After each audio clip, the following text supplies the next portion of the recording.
appears to be still sleeping, as we would say here, not sharp as they would have liked, both in the bowling department, with Delano bowling the first over and Leon, the wicket keeper, behind the stumps as well. It's not too sure whether they would have warmed up properly, but not a good start so far. 8 from warm up. It's Mussington to bowl to Ashard Hodge.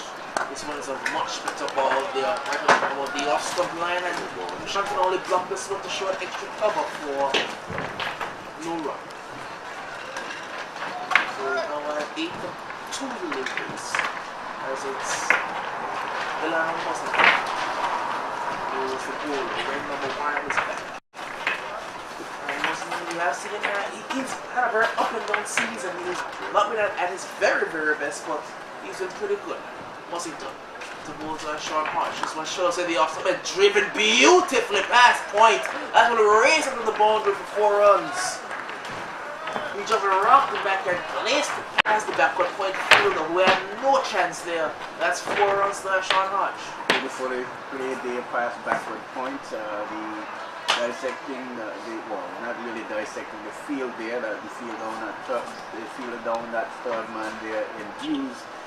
Couldn't get around to start that one, and well played there by Ashan, and you can see that Delano is still losing out. Delano must to go to Hodge.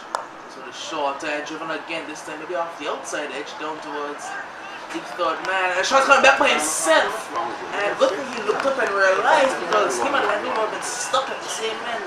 Landville had no interest in that second run, and the score is now 13 with Sean on 7.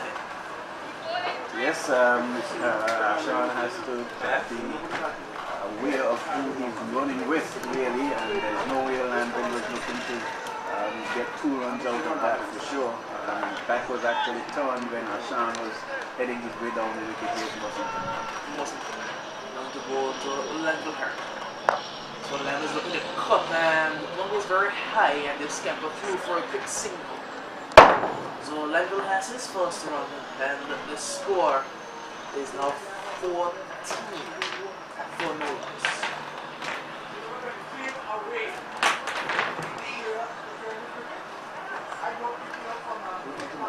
Very rapid start for the Ambassadors. Still into the first over, and they already have some 14 runs on the board. Now to go to a short one. This one is short and driven off the outside edge down towards third man. That's going to be a single. That is most convincing shot, but at the end of the over, the Rays Ambassadors are 15 for no loss after 1. 15 for no loss after 1. With a good ball there by the bowler there in Mussington, with some pretty ordinary bowling there. 1 or 2 good balls, but the rest leaves a lot to be desired of. And I'll give him a break at this particular point in time, because it certainly looked like a gentle loosener.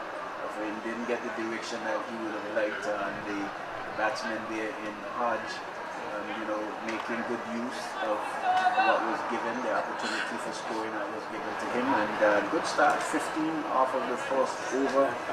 It's quite a lot, and the pointers certainly definitely need to tighten up, and as I mentioned, I think Hughes has been given the ball very early.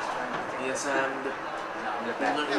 he proved himself in that previous encounter, and he's going to have a chance to continue his bowling. He rolls some left arm spin.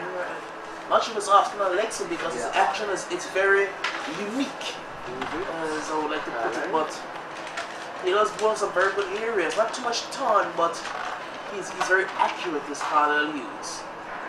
He has a long off and a deep cover, as Sean is stepping into the crease now. It's Carlisle Hughes between the umpire stumps around the wicket to bowl to Sean Hodge, and whacked him on the path on this occasion, and not out, says the umpire. He moved his hand just a bit, but it was just a bit of a teaser for the pointers.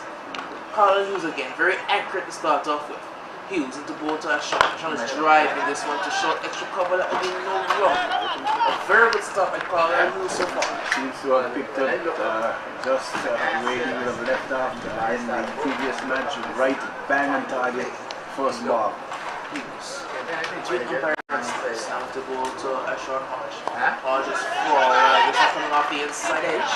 Down towards the backward square leg fielder. There will be no run, so 3 balls, 3 dot balls, Carl Hughes. Reaching on the left side, perfectly in offside field, because it's Hughes down to go to Hodge. This one is pushed down towards the long off region man coming off the boundaries, God believe. And they will only get a C. 16 votes. Always a message. Like the card going to be facing his second ball. He has 1 run. So it's Carl Hughes into both the hard-hitting man for Paragon. Turning this one into the leg side, and a very good touch by Landville. They did it too hard and scampered through front with a quick swing. 17 to score, 17 for no losses. Carlisle Hughes. Left arm around from the city to go to Sean Hodge, down to sweep and not making good contact there, and he'll run the ball looking for a second, and it's not on there. Sean is looking for the best but to you and you rushing. But Cardinals are interested at all. That's actually a wide. So that's going to be an extra run plus a single that they ran. So 19 now. That's 2-1. 19 to score for 2 runs. No loss as it's Hughes to land. Wrapped him on the pass there, and is it not a wide? No, he said over. He said over. Over signal actually. So at the end of 2, the Rays and Massives are 19 for no loss. 19 without any loss of any wickets, and nicely tidy over there, bowled by Hughes coming from the city end, and you know, wrapping the batsmen, both batsmen and their pads, and having some shots for LBW, but the umpire there is just see that there is no need to put that dreaded finger, but so far good start, having coming from that first over where they were scored some 15 runs. They pulled things back nicely here with the bowling there of Carlisle. He started some trouble to both batsmen there. Good start here for Hughes in the second. Look at that, Boston has left the field that he's been replaced by as a man who we tell you, Sharon Richardson. So, one of their premier bowlers has left the field for some reason. But I think he was a man scheduled to bowl this over, but now they're giving the ball to Northern Lake, it looks like. So being introduced very quickly is Northern Lake, back from his absence in the previous game and back onto the ball almost straight away. You know, if you notice when the Mossington was bowling, he didn't look freely and ran up very gingerly, and the releases wasn't as crisp as in previous games. So I'm not too sure whether there's a bit of tightness. I know he did mention about having some back issues, and was the best he was feeling in the last game, the previous game that we were playing before this one. The problem came back with. Not in they go to a short punt. This one is driven out into the offside. Oh, that's a fantastic shot by a short punt. Raise it to the extra cover boundary. That's 4 runs. 4 good runs there to Sean Hodge, and probably if the replacement fielder there who just came on, not as brisk and not as agile as one would expect, and certainly sure if there was somebody else feeling in that position, they might have been able to cut it off, and as we can see, they are pushing the fielder back there. Ball was struck pretty well, but feel not you would get down to cut it off the ball. Not a good start. Fighting again, driven again, up and over, point this time, and only 4 runs again to Sean Hodge. A bit too much fight going on, I have to say. He's giving Sean time to see the ball, and he's really swinging to the line of it, and he's got 4 runs and 2 deliveries back to back. Yeah, not what they would have wanted. You can see Arlington Road there from the people behind the wicket in the unfortunately and late. So not well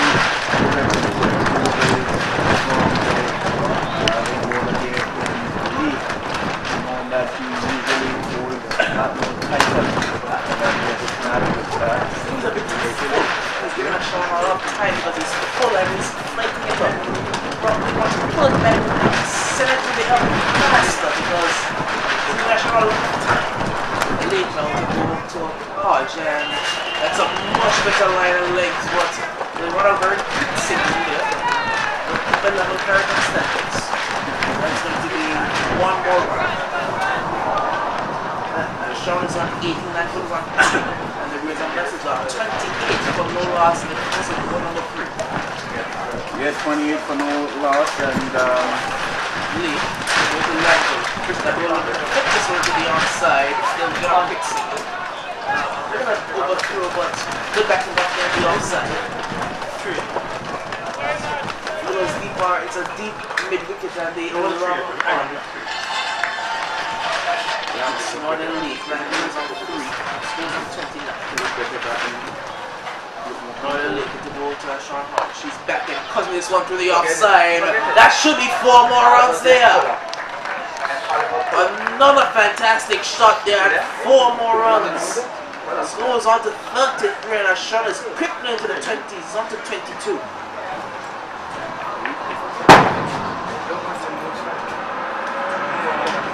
well, like I mentioned, the pointers, they seems to be up for this game as yet at all. They still going to the paces and trying to work things out there. Nothing has been the way they would want it to be so far.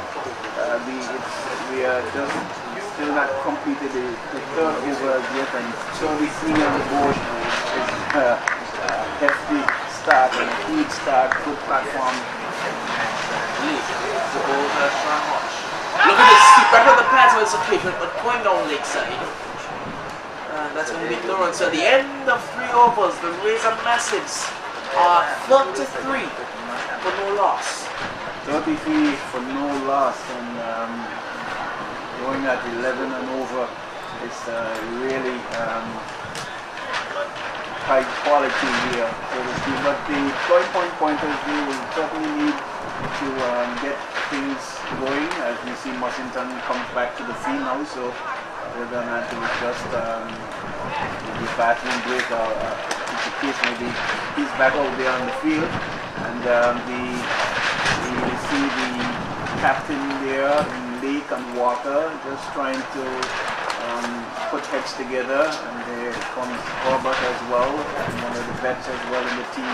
They would certainly need to get things a lot more tighter in terms of the way they're feeling, the way they're bowling, the energy level is just not there yet. Well, the player who's on the field, I think that Leon Lynch is looking towards is the man Neville Hamilton. He's a very experienced player. There ought to be years and he's been playing cricket. They think that he'll be someone who's incredibly valuable right now because they're leading 2 many runs. Hughes, the more reliable character. Harrison back to cut this one. And very risky by Sean Hodge. Again, going for a single by himself. Not sure where he was going, but he was almost halfway down. He slipped, he got that quickly, and in the end, ended up being a dot ball. Hughes, now with the ball to Everhard. This one is guided down towards point. Well fielded there by Herbert and the no run. as I was saying just a while ago, if the pointers were a lot sharper in the field, that they could have affected a little chance there. It's huge. The bottom level and just circumspect perform with the pin soft he's bowling extremely well so far.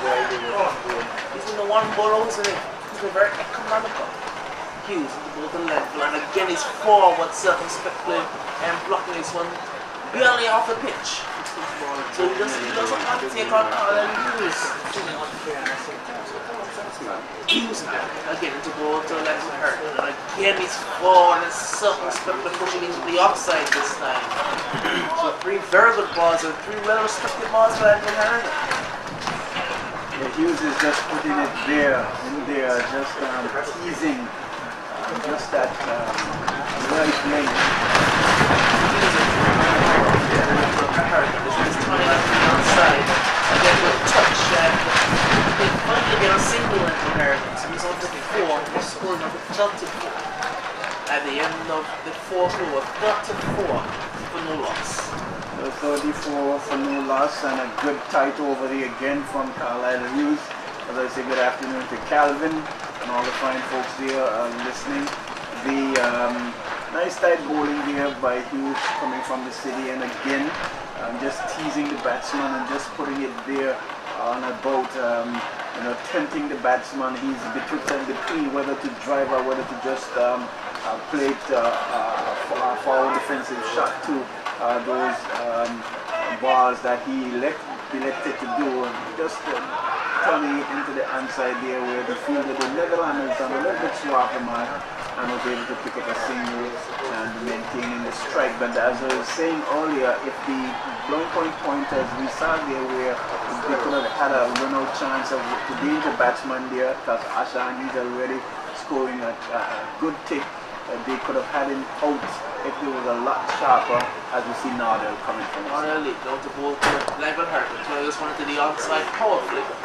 We want to get a single. Carlisle uses a very good ball for your fielder. So the power throw back to the people in our league. That's going to be a single to Level Hurt and 35 this score. 35 for no losses. Nardell from William on his back. Right on over the wicket with the ball to Sean Hodge. Again fighting, again driving beautifully through the offside. All the way to the extra of about 104 runs. He has to stop flighting the ball so much because Sean is picking him apart. It's extremely easy for him just driving to the offside there rather comfortably. And it's 4 more runs to Sean Hodge. Quickly on to 26. Quickly on to 26, and the score rushes on to 39. Without loss, and we are only into the 5th over of this encounter, going to the power play. Nardell, not sure whether or not that layoff of the games that he would have missed actually. Certainly seen him not on his best length in line as he's about to change here and trying to make something and make his approach a lot different to stem the flow of runs that he's been letting away. It's going to be Nardell around the wicket down to ball to Sean Hodge. So when we down the leg side and a wide signal by the umpire. So the 40 is up in the course of the 5th over. It's 40 for no loss. A very good partnership between Sean Hodge and Anguila. Nardell down the ball to Sean Hodge. Fighting again and driven again. This time the man is sweeping on the offside. They'll get one looking for 2 line bowlers coming back, so they'll get 2 runs rather easily. One thing I'm noticing, and just noticing, is that the Reconnaissance made a change in the batting order. They've opted to not open with Richard Burton. Yes. We wanted to find out whether or not he's available because we don't have the score sheet here with us. That was quite interesting as well. It's Nardell getting to ball to Sean Hodge. That's a much better line and length. But maybe a bit down the leg side there, off the pad. And the field goes up again because he did pitch on the leg side. And now he's staying around with it. He was going over, but staying around.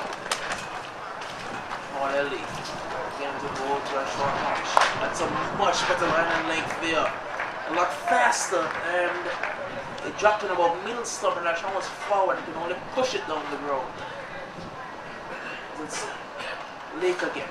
Between comparing stops to go to Ashan Hodjan. Sure, this one powerful and level gets down quick like a cat. He had to get out of the way of that one there because Ashan was driving back over his head. But at the end of the over, then the 5 overs, the rate of passes are 42 for no loss. Yes, driven ferociously by Ashan Haj, and Harrigan certainly needed to get his frame and take some serious evasive action there out of the, getting away from that one, landing on the carpet, but the fielder was well placed and was able to stop the flow of run there. So a good comeback there after being driven for 4 and driven for 2 on the offside. So good comeback bowling there from Lake, having switched to come around the wicket, might have found a lot better line and length bowling from that area.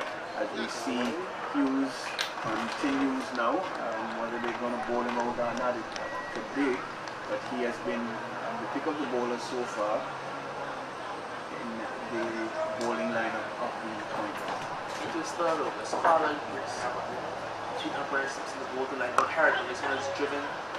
Just to show extra cover, that would be a more run. What I'm noticing from Lionel Harrigan, he's playing a lot of balls very late. He's not timing it very well. Carl Hughes again into balls to Lionel Harrigan. This one is short and Appeal was up a caught behind, but Jack Bubbs was not interested at all. He's playing it late, but it appears as if he's not picking it as well as he.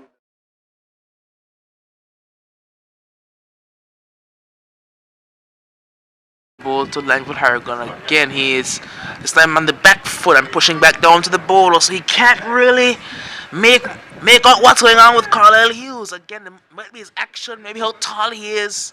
Has a lot of things going for him, the bowler. Hughes into both of Langford, and so I'm driven down the ground. It will be no run. Carlisle Hughes is bowling extremely well. His line of length is superb so far. Hughes again. Left arm around into bowl to Langford Harrigan. And the pin goes up this time. A lot louder, but again, umpire is not interested at all. But he's beating Langford outside the off stump time and time again. Hughes is bowling extremely well. You can hear the pointers feelers now. Hughes to Langford Harrigan. This one down the leg side. A bit of Langford is coming out for a second, and he should get there rather easily. Maybe, I think Mohan was a bit slow coming around there. Very slow, very slow. So that's 2 runs plus the wide. So 45 the score, 45 at the end of the 6th over. 45 for the loss of no wickets.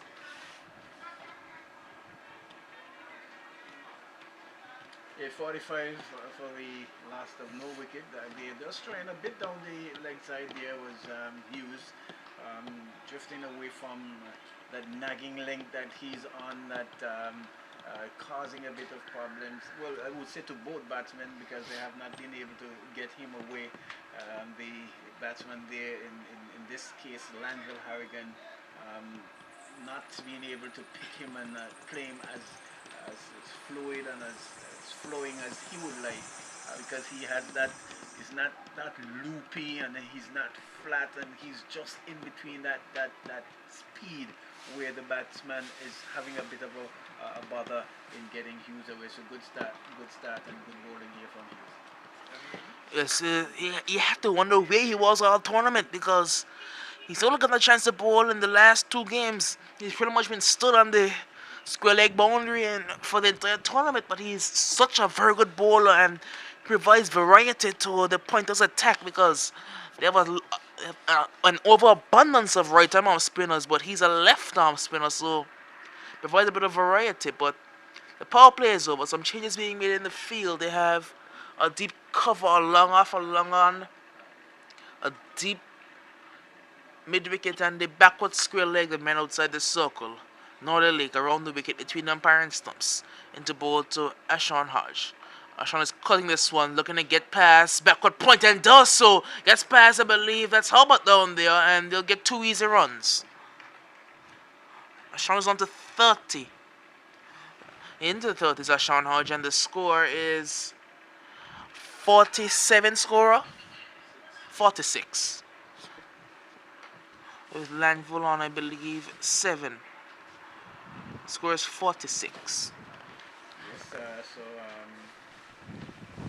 they preferring to go between the umpire and the stump around the wicket. Northern Lake now into ball to Ashon Hodge. This one's flighting. Ashon drives this one down towards the long on region. Man coming off the boundary is Mohan, and they'll only get a single. Now they move on to 47. The Razor Massives, as it's Northern Lake for the first time, I believe, bowling to Langville Harrigan. Yeah, and he seems to be a lot more comfortable going between the umpire and the stumps. Yes. His line is a lot better. Lake to Langville. Langville hits this one high. Man coming off the boundaries. Colin Hughes takes a very good running catch. And Langville Harrigan has to go. Gone for 7 of the bowling of Northern Lake. Wow, what a catch.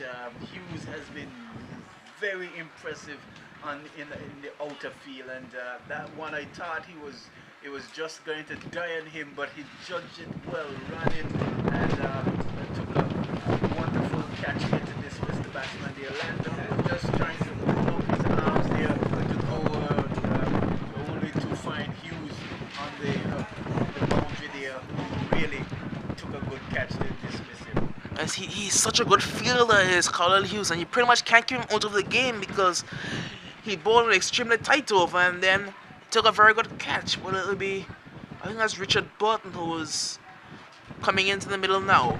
So him and Neville pretty much switch positions. Yeah, but I really, yes, because I was looking at the ball, the height of the ball, the distance that Hughes will be running from, and I thought, okay, he's just going to be able to at least stop it on the bounce and allow a single, but judged it really well and really took a good catch to bring the batsman in Burton.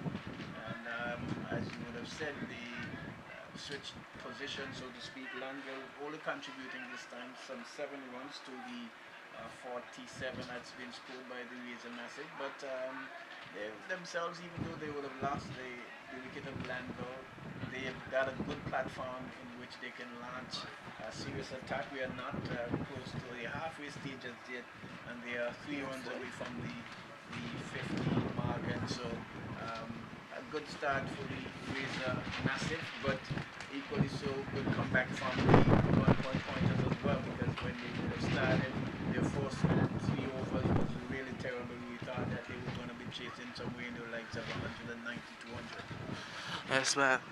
But what the Razor Massives have that they didn't have in previous games is a very deep batting lineup, because we've seen Pauls is coming to his own as a batsman in the last couple of games. Eversley Brown. They really hit the ball very well as a player like Schiff who can hit the ball of a fair distance. So they have a very deep batting lineup now. Because even all the way down to the wicket keeper Salman Gukaran, he can hit the ball a fair way. Lake. Now the ball to Ashon Hodge. This one down the leg side, and Burton is going to run for a single. That's a leg by signaled.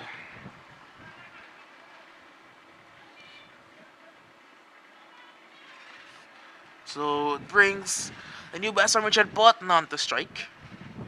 He's had a couple good knocks, but the only knock that you could have on him is that he pretty much plays test match cricket and a T20 game. It goes very slowly and on one side of the wicket mostly as well. So to his detriment and to his team's downfall, while he is contributing, meaningful scores, not as effective as he would like for the Razor Massive. Well, what's interesting is that He licks the cut shot, but there's no man back on the boundary for the cut. So if Northern Lake is shot, he's probably going to the point boundary. It's Lake now to ball to Burton. He's short and he got with one there because Burton was quickly out of that one. He could only chop it into the ground. But he wanted to cut that one down towards the point boundary. It's Northern Lake again. Into ball to Burton. This is a full toss and driven into the onside. Good pressure being put on the fielders by the batsman. And that's going to be the first run to Richard Burton. 49 the score. That's shown on 31. And the Burton won at the end of the 8th over. 7th over. At the end of the 7th over. Razor Masters 49 for the loss of 1 wicket. So just pulling it back a little bit, know that they were going at some point in this innings at 11 runs and over. They've been able to bring that back down to 7, and they really got themselves back into the game. But I guess a good start for the Razor Massive to reach the bell in just the 7th over, and so sure they're looking to push all the way here. Certainly content will see the likes of the bowler here in Hughes, who's been bowling very tightly and economically. It'll be interesting to hear how many runs came off of his bowling. 5 runs, so he's bowled 3 overs for 5 runs. That's quite good for T20 cricket. That's very good for any form of cricket. 3 overs for 5 runs is extremely good. It's a dead ball signal there. I think he tried to rush Richard Burton and umpire wasn't having it. It's Hughes. Now the ball to Burton. The Burton is back down the track looking to sweep, but it will be a wide signal. I think Leon, maybe he wasn't on the same page as Carlisle Hughes because I think Carlisle saw Burton coming down the track and he pitched it down the leg side trying to get the stumping, but Leon couldn't collect cleanly. Now he's going to be going over the wicket, it looks like. Carlisle Hughes for the first time over the wicket. From the city end, it's Carlisle Hughes down to ball to Burton. Burton down the track and driving this one into the offside. Man, the cover boundary comes off the boundary and he gets a single. So a bright start by Burton so far. He has 2 runs and the score has surpassed 50. It's on to 51. Yes, so the 50 is up and in quick time as well. But as you see, the bowler there in Hughes had to change his approach at the wicket because as you realize he was bowling to the right-handed batsman there in Lanville, and so he had to change his line just a bit just to get on line because he had bowled that ball down the leg side and was called for a wide. But so far so good for him as well. He has bowled 3.2 overs and only allowed some 6 runs, so really good bowling here by Hughes. Hughes in the ball to Sean Hodge. This one's driven back down to the bowler. It will be no runs. So again, a very good ball by Hughes to the right-hander. He just has this line that he bowls onto the right-hander that's so hard to hit.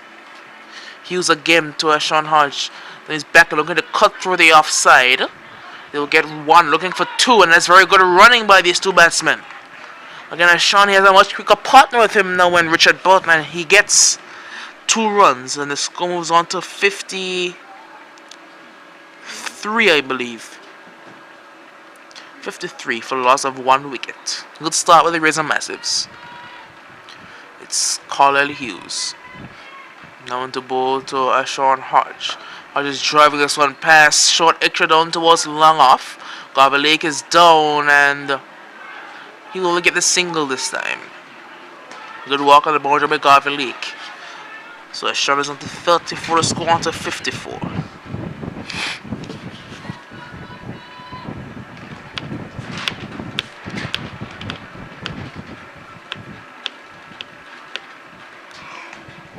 So one surveying the field. As it's Hughes now on the ball to Burton. Burton is down the track and clipping into the leg side. He'll get, looks like 2 runs he's running. That's very good running by Burton. So he's looking very bright. A much brighter start for Richard Burton. He's on to 4 rather quickly. He's not really soaking up many dot deliveries. Just looking to score quickly, yes, and these two batters are very sharp in between the wicket as well, so they can capitalize. Hughes to Burton. Burton down the track and looking for a quick single. That's very good running. It gets past the fielder there. Coming in shot was Oliver Walker. Good pressure being put on him by these 2 batsmen and 2 more runs to Richard Burton. So at the end of the over, I believe there was a message of 58 for the loss of 1 wicket. 58 for the loss of 1, and that brings to the end of the quota of overs being able to be bowled by Hughes. And even though he would have gone for more runs then, because of the sharpness in the running between the wickets between both Burton and Hodge, and there's some misfielding on the part of the blowing pointers. Hughes can feel very satisfied with his performance with the ball here today, having been able to restrict the batsmen from the belter that they would have started off with, given there by the other bowlers for the pointers. They have really bowled very well and keeping batsmen in check, keeping them in the long point pointers in the game as well. But 58 good platform, and we are into over number 9 now, and so really good platform to build on going on into the second half of their batting innings. So into the 9th over being bowled, it's going to be Northern Lake to continue. Number 11, Northern Lake. Going around the wicket between umpire and stumps into bowl to Sean Hodge. So it's short and clipped down towards a deep backward square leg boundary. The fielder was very slow to react, but I don't know if he would have gotten there in the end because that raced away. That's 4 more runs to Sean Hodge. 4 more runs to Sean Hodge. I don't think the fielder down there certainly would have gotten to that one at all. Badly lined there again by Lake, as we can see he's in conversation with the captain there in Lake to show what he's saying there, whether or not he wanted a field change or what have you, or just trying to get him to at least stay on a much more tighter length as he is able to do. For some reason today he's not been bowling well at all based on what we have seen throughout the course of this tournament so far. He's not behind his very best. It's Lake again. Now into bowl to Sean Hodge. This one is short and cut away down towards the backward point region, and a half stop by Herbert. And they'll get 2 rather easy runs. It's a bit comical there because Herbert chased the ball all the way down to the man there at the deep point boundary, and Dylan Muzzleton, who just stopped and picked it up. Certainly at one point I thought Herbert was really going to catch it, but he just keep going away, keep running, kept on running. Just shadowing it there to It's Lake down the ball to Hodge. He's looking to guide this one down to a short third man, and they run a very good quick single. So Sean is on to 41, I believe, and the score is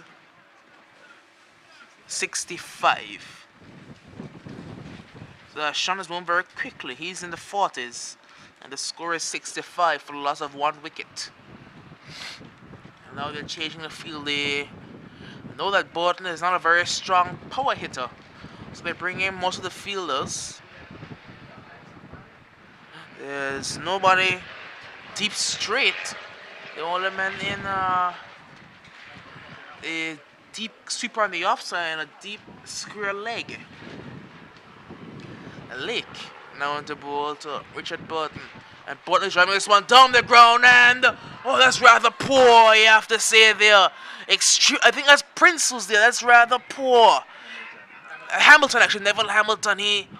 They're going to run 3 runs. Very good running by these 2 batsmen. They get 3. And you have to say that he could have done a lot better with that one there because it was straight to him and he decided to. He was very slow off the mark there at the mid-on region. Almost like he was trying to catch it in slow motion there and messing everything up there, not doing justice to what should have been an easy catch. Burton should have been gone. Score moves on to 6-8 with Richard Burton on 9. As it's now their league. Now on the ball to Ashan Hodge. This delivery. Ashan is looking to punch it into the onside.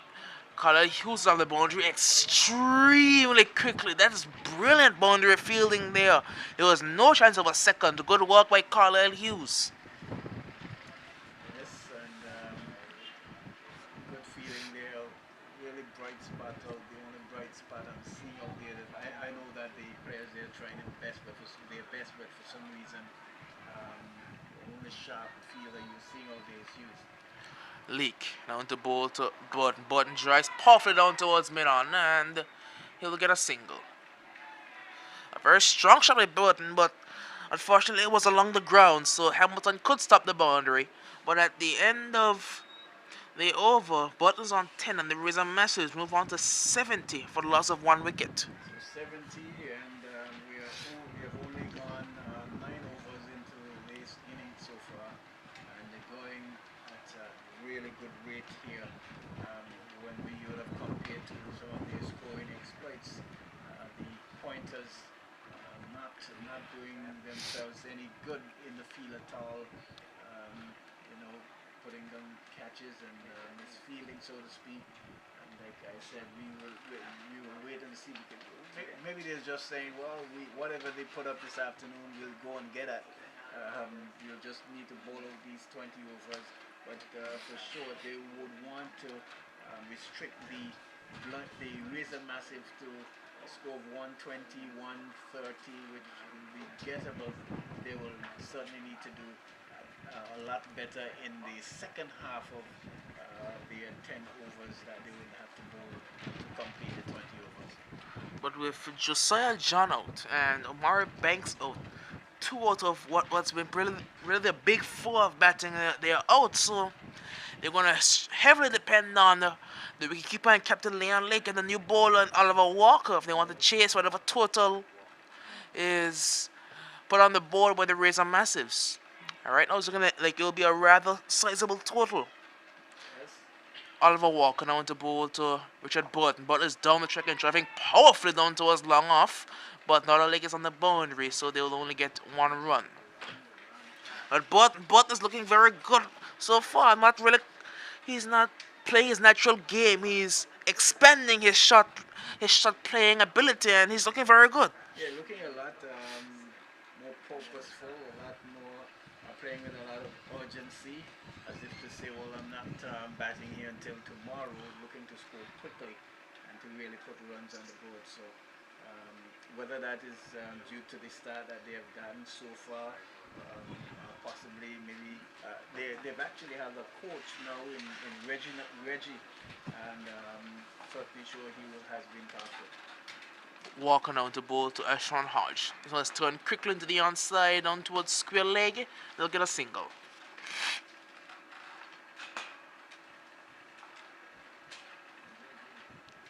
.72 the score. 72 for the loss of 1 wicket, as it's Burton now. He's on 11, who's on strike. Richard Burton, the diminutive batsman for the Razor Massives. It's going to be Oliver Walker now into bowl to Richard Burton. This one's flighted up and Burton is looking to try this one. Wasn't in the air. I think it may have been a catching opportunity, but in the end they are going to get 2 runs. That may have been a catching opportunity, and I think that's Hamilton again who put this one. This one went straight to both hands, and it may be a bit more difficult, but it still could have been a catch, and it should have been Burton out again. He had a good effort, a good attempt at it. The one was a little bit more difficult than the one he missed. As it's walking out to both the Burton, and this one gets past everything, it looks like, down towards the made the final leg fielder. They run 2 runs, and the signal buys or runs.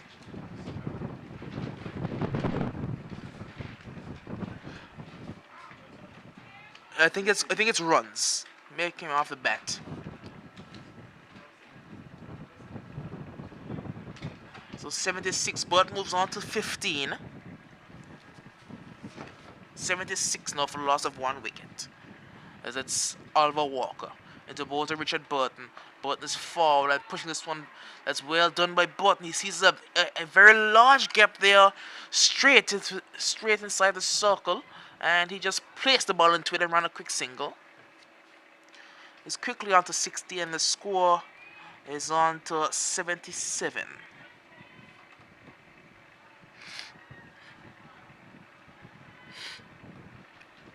Walker.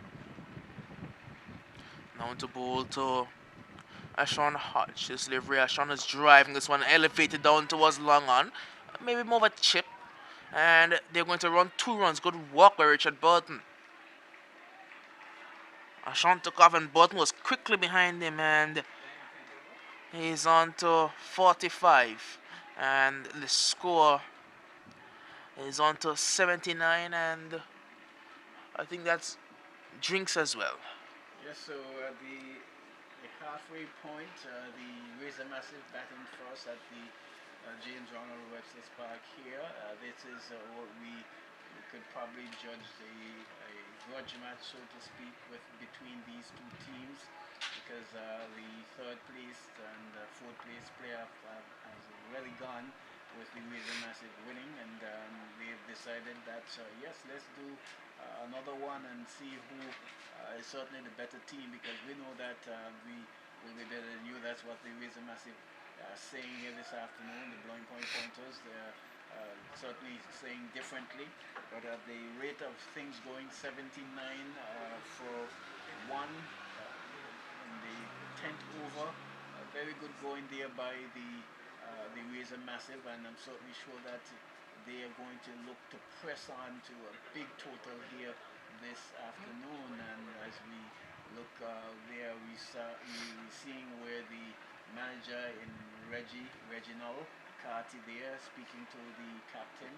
both batsmen as well, certainly sharing some words of encouragement and giving them some more information as to how they can push on to get a big score here this afternoon. The Pointers certainly sure that they're going to be happy for the drinks break as well, just to refresh themselves, regroup, and come back with different plans and different ideas as well. We've seen the manager in Oliver going out there. Certainly sure he will want to at least give some instructions and some jolt as well for the second half of the bowling innings to say, well, let's try to curtail what we are seeing out there. If you notice, Kai, that these two batsmen, as every push is almost a run and sometimes 2 runs, so they're very swift at the wicket in running those runs, realizing that the fielders are a little bit slow on the mark, and taking every advantage and every opportunity of what's been given them here this afternoon. Yes, during the drinks break, we'll just take a quick moment to thank our sponsors. You have, of course, the likes of Anguila Beach Hotel, Nagico, King Ocean, D3 Enterprises, Funtime Charters, Digicel, Conrad Rogers, Quiznos Hotel, Classified 92.9 FM, Radio Anguilla 95.5 FM, NCBA National Commercial Bank of Anguilla, Anguilla Community Action Network, Carter Walgreen Lane Home, English Rose Restaurant, Anguilla Yes Services, Tropical Distributors, Best Buy Supermarket, Keisha Webster Carter, Heavenly Real Estate, just to name a few. And looks like play will be resuming rather shortly here at the James John Webster Park. The Razor Massives are 79 for the loss of 1 wicket after 10 overs. Yes, very good going here for the Razor Massive. It appears it's going to be Corbett, the vet there, who will take up the bowling action from the commentary end, as the drinks break is just about over. And we will look to see what approach both teams will be taking here in the second half of this first innings for the Razor Massive as well. So I'm sure that the Blanco point will say, well, I think we need to get a lot tighter and have some more, purposeful here. And so we show that the Razor Massive themselves are saying, well, we've got a good start. We've only lost 1 wicket. We've got 79 runs on the board. We've got another 10 overs to go. Let's try and see if we can double and push that score to above 150. There's going to be Herbert, the new bowler. Bowling some more right arm off spin from this commentary box end. Of course, the Razor Massives, they will be looking at a score of maybe 150, 160 in that region. It'll be a very good total here on this surface. A very good surface at the James Allen Webster Park. It's going to be Herbert and number 9. Right arm over the wicket into ball to Burton. This one is flighting and Burton turns it into the leg side for a good single. The 80s of Burton's on to 17.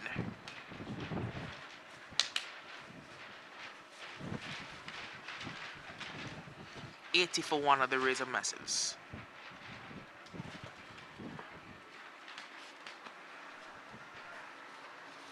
It's Herbert as the umpire just switches sides over to the square leg position for the right-handed batsman Sean Hodge, the captain of the Razor Massives. He's on 45. Sean Hodge. Right arm over the wicket into ball to... Oh, that's a good ball there by Herbert, and appeal goes outside the off stump, but not out, says the umpire. Sean, he's fishing outside the off stump, not showing much conviction. Herbert into ball to Hodge, and this time he's forward and circumspectly driving down the ground. That will be no run. So Herbert is bowling well so far, just giving up the 1 run off his 3 deliveries. Herbert down to ball to Sean Hodge. This one's flighting and driven straight down the ground like an arrow. The immediate call is 2, and they should get 2 runs very easily. Good work there by Hamilton coming around there from long off, but cannot prevent the 2 runs being ran. Score moves on to 82 with Sean Hodge on 47.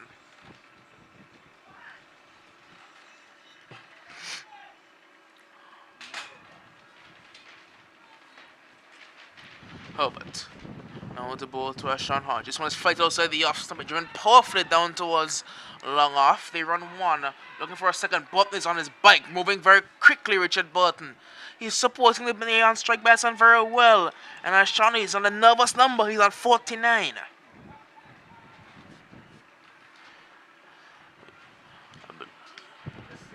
Certainly running very well between the wickets. See Burton there on his arches. They're a little bit, just a little bit winded because they've been really running sharp between the wickets. It's Herbert to ball to Sean. Turns this one into the leg side, and that's the half century there for Sean Hodge. A very good innings there by the captain of the Razor Massives. He has his half century. I believe his third for the tournament, and he's played very well consistently throughout. Yes, so 50 good runs there to Sean Hodge, coming back after out for an injury, and showing that he is still in good form, still in good nick, and looking really sharp. I'm not seeing him looking as if he's feeling any effects of that injury that he would have sustained through a football match. Really pushing his team here. They are 85 for 1 after 11 overs. They're really going good here for the Razor Massive to really get a score that can challenge the pointers.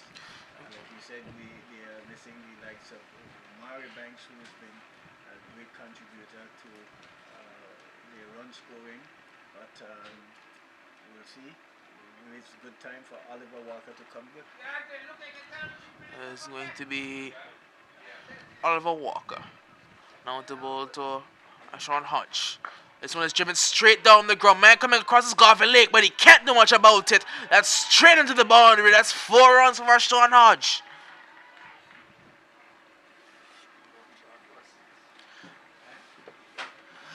into the 12th over, and the Razor Massives, they're looking very good. Yes, certainly. Maybe if the likes of maybe a Hughes was somewhere around there, that could have been interesting to see whether or not we would have gotten to that one. But certainly not Gavi. No chance at all for him getting to that one, and a well played shot there by Ashan Hodge. Continuing to build here. It's now 54. And, really going great guns here this afternoon for the Razor Massive. Oh, yeah, so we did see, I believe yesterday, Chris Lynn for the Mumbai Indians got out on 49, but Sean Hodge, he didn't make the similar mistake. He went for a very conservative shot. It's walking the ball to Sean Hodge. He drives one powerfully again, and poor walk by Garvey Lake down the long off boundary. That's 4 more runs.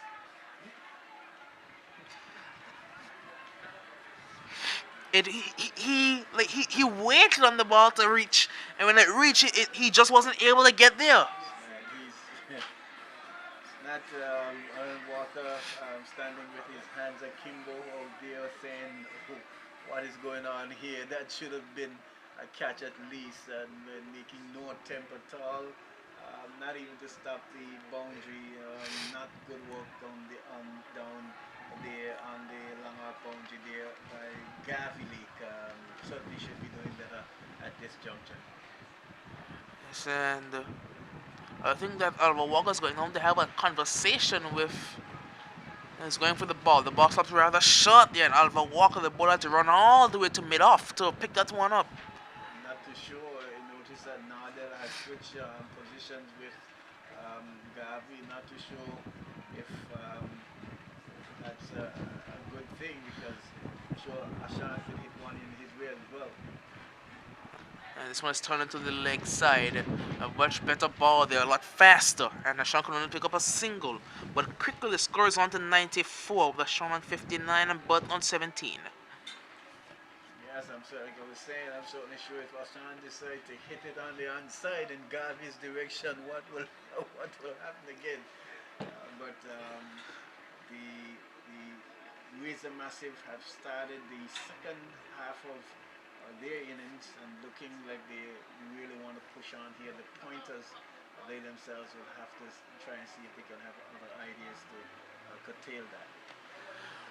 I did see that before the ball was bowled, Ashan was eyeing up the extra cover region because Lake was rather straight. But it's Walker to bowl to Burton. And a very good call. You can hear the call all the way up here. And that's an easy single for Burton. Scores on to 95 very quickly with Burton on 18. 95 the score. The Razor Massives batting extremely well today.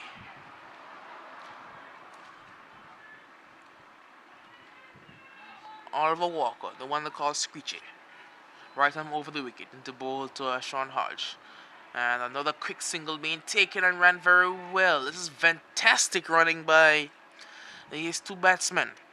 60 for Sean Hodge. 96 the score.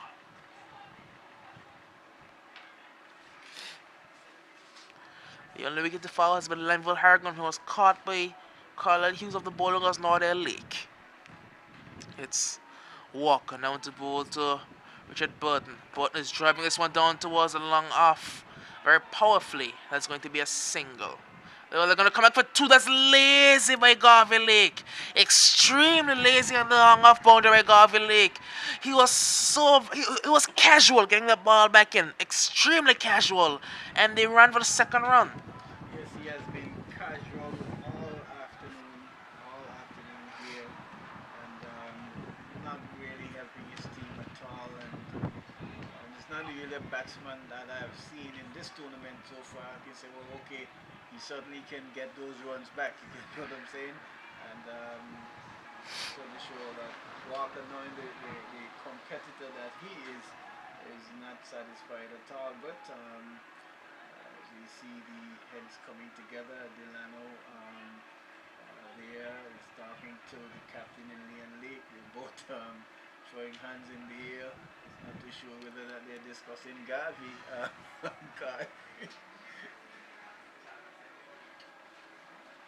But after 12 overs, 98 for 1, going great guns is the Razor Massive in this good match here this afternoon.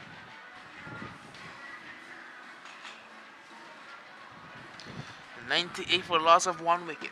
98 for 1. Ashan is on 60, but not 19. It's Hobart who will be continuing his bowling from the commentary box end. And the dangerous part for the Razor Massives. Pass has not batted.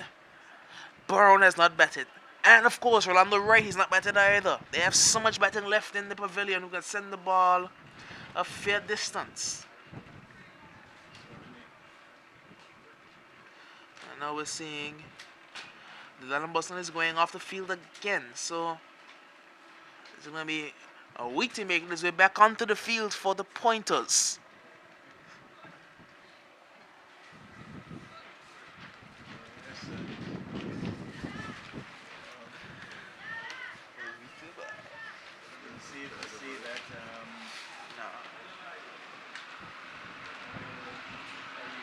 I think that if I was the manager for the Blind Pointers, I certainly will be going on to field because we're not taking a swipe at the young man here, but it's been quite hard for him out there in the field with the way these batsmen are running between the wickets.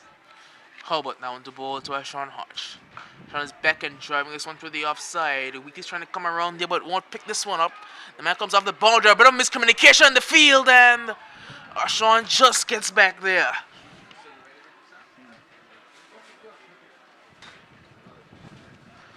There's trouble there for Ashan. Had Lake been a lot more sharper, picking up that one a lot more cleaner and getting the return back in.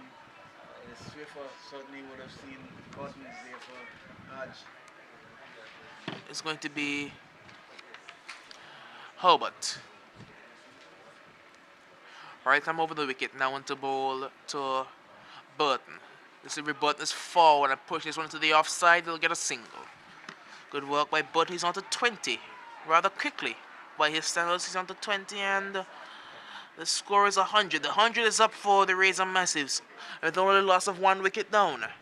Yes, the 100 is up and good going for the Razor Massive as the bell on a good platform set with the batsmen there in Hodge really pushing things and getting good support from Bolton. It's Herbert now into ball to Ashan Hodge.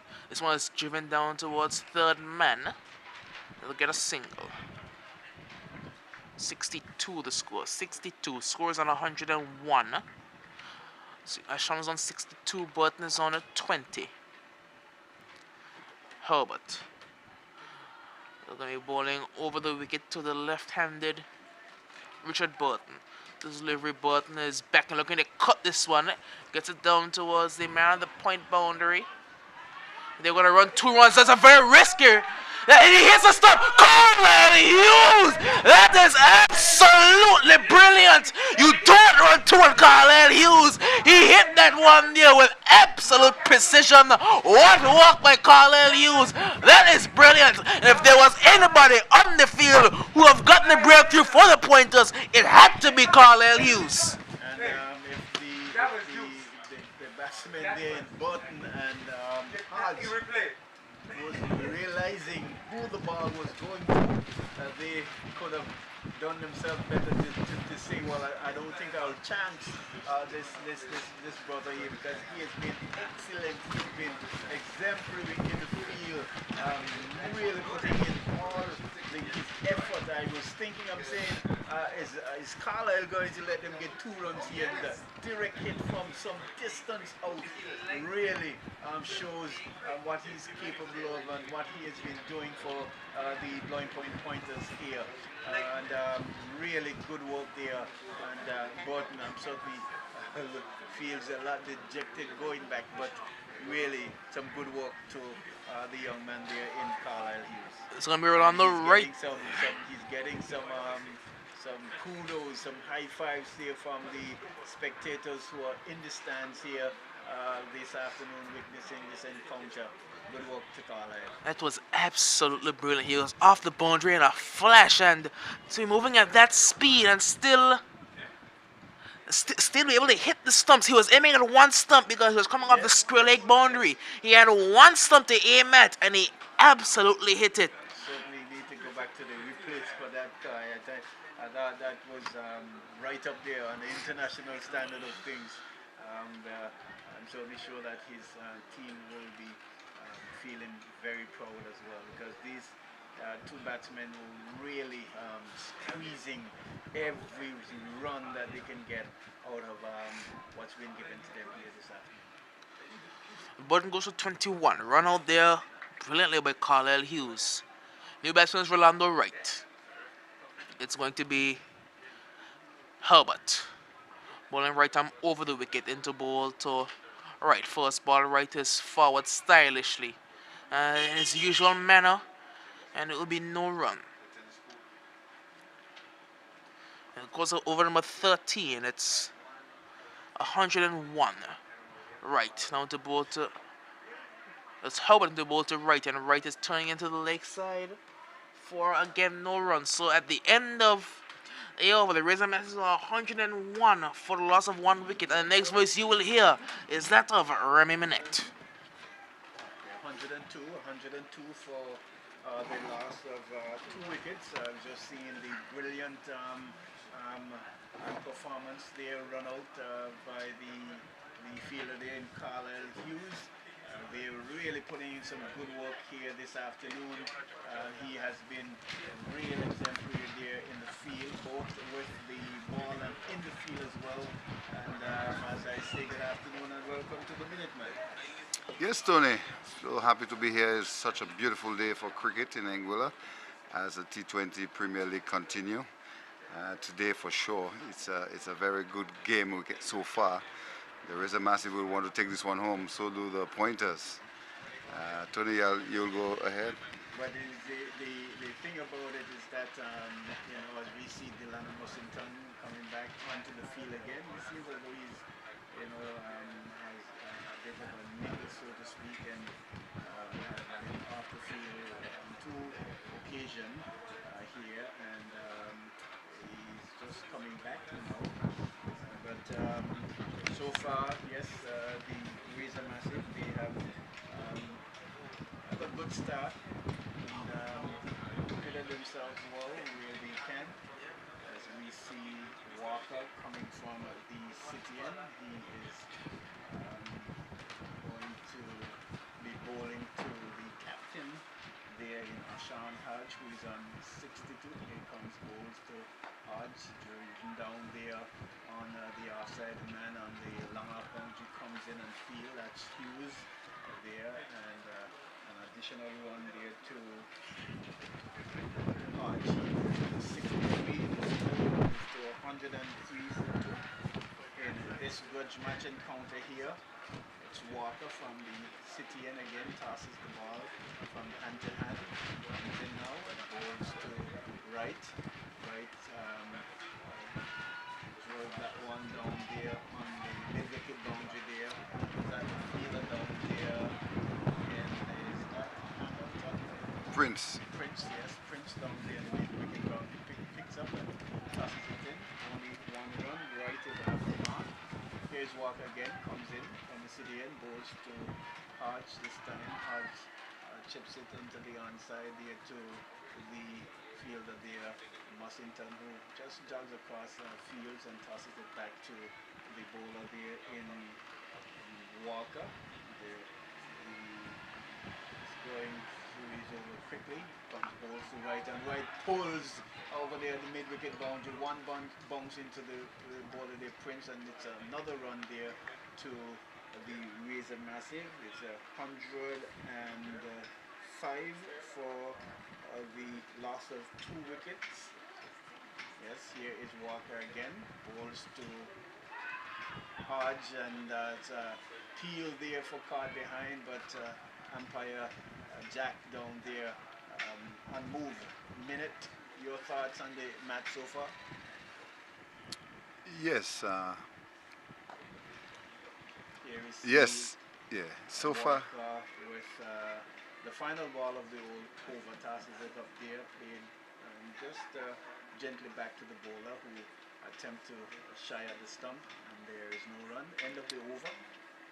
So yes, Tony. So far, the Razor Massive is looking pretty good in terms of their runs. They 2 wickets down, but 105. They in their 13 over, I believe, around there. 13 or yeah. So as you get the overs here, so the Razor Massive are setting up a very good base for their total. And I'm sure if they can move on to maybe 150, 160 runs, they will be happy about that. At present, the pointers will have to cut back on the run rate. They will have to see if they can take 1 or 2 wickets, Tony, to keep the run rate low. Anything over 140, I believe that could be a contest for the pointers. But nevertheless, the game is still wide open, and I'm sure either team will want to win this game today in front of that nice crowd we have here at the Ronald Webster Park. Well, yes, it's they're into the 15th over bowled by 15. Delano Mussington. He's coming back, having bowled the first over, and some 15 runs came off of that over. We have seen where he would have gone off the field for whatever reason, but he's back now. He will be bowling from the commentary end here at the James Ronald Webster's Park. And if you've just joined us, we want to say good afternoon to you. It's a bright, sunny afternoon, good day for cricket. There's a few clouds in the skies, and it's nice and bright as we into this encounter here this afternoon. It's the grudge match, as it's been dubbed, between the Razor Massive and the Blowing Point Pointers. Winner takes all, and at the moment the Razor Massive, after 14 overs, are 105 for 2, with the batsman at the crease being Ashan Haj. He's not out on 64, and right, the other batsman, he's on 2. Harrigan made 5, and Burton, he was brilliantly run out by Carlisle Hughes for 21. See So this minute. yes, I was saying the run out of Richard Burton was a direct hit. That was a very good run out. I must say that I think his use was used at throw that ball in. It was very accurate, and to me that was the only way they would have get Richard Burton out today. Yes, and still seeing some adjustments in the field. Hughes has been taken from short, fine leg, and he is coming over to what we would call cow corner there, and knowing that his exploits in the outer field has been very well. But Mussington is going to a third man as a point, cover, deep cover, and the man down here on the long off boundary here is Mussington as he tosses his one up and goes here to right, who comes forward, pushes back, just trickled past the bowler there in Mussington, so, and there is no run there. It's Mussington again, bowling his second over. He jogs in and bowls to right, just jog back just a little bit, and pushes it down the onside. The fielder running there from the shot mid-on position, and to run all the way back there, and picks up fields, tosses it in, but not before the batsman had 2 runs. So it's 107 for 2, with Wright moving on to 4. What I notice is Mussington, his run-up is very short, so it tells me that he's not at his best today. It seems as he runs in now, balls to right. Well, taking a wicket. There's Mussington just gently tossed it right on line, and right trying to have a big heave over the onside, and was bowled. All ends up there going for 4.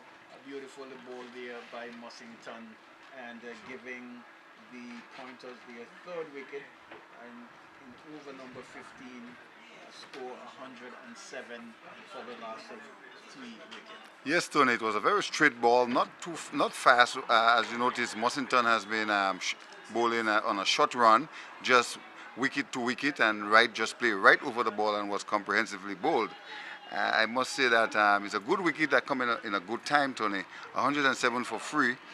The 15 over bowling, I think that the pointers would want to believe that there's a chance to keep the run rate down. Maybe now the pointers is saying, okay, if they can manage to keep them under 140, is a good thing for them when they go into bat. But nevertheless, I must say it's still a good game. It's a the competition is on. As you say earlier, the both teams they are looking to settle their score, and that's just the way to do it. Yes, certainly. The new batsman to the crease is Jacob Pauls, and he has been really contributing to the Razor massive low order as well, with some very, very good scores as well. He's swift between the wickets as well. Ashan Haj, he's still the set batsman there. He's on 64. The batsman just going there for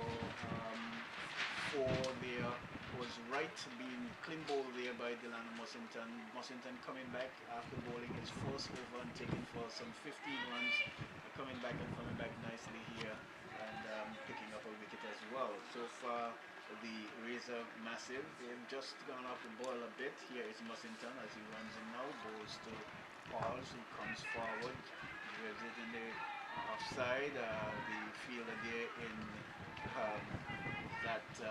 Herbert having a shy at the stump after the batsman had gone to for a quick single there, but missed it and no damage done. So Pauls is after mark. He's on 1.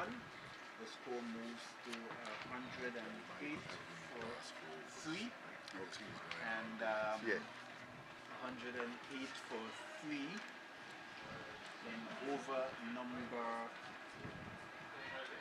15 still.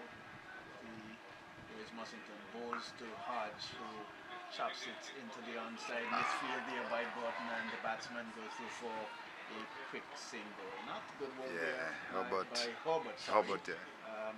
Just chopped into the onside there. Herbert there in extra in cover. They're just misfeeling a bit, and the batsman was able to get a run. So Hodge moves on to 65. Here is Mussington, bowls to Paul, and he's driven that past the mid-wicket field there, and here is he is coming off the boundary there, and but can't stop. 2 good runs there for Paul. He moves to 3. The score moves to 110. It's 110 for 3. The end of the over number 16. At the end of over number 16, the Razor massive batting here in this grudge match of Anguilla Premier League T20. They're 110 for 3. Here's some comments from Minute. Yes.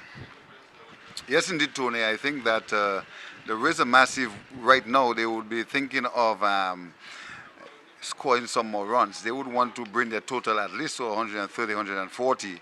And that for them could be satisfactory to face the pointers. So far, I could say it's even Steven, but any more wickets falling for the Razor massive, that will give the pointers an opportunity to say, hey, we have a chance here.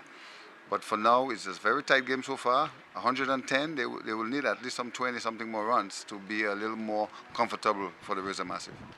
So it's Walker from the City end. He's going to be bowling to the captain, Ashan Haj. He's on 65. He tosses it up bowl to Ashan, and that one played a beautiful shot there. Not a man move.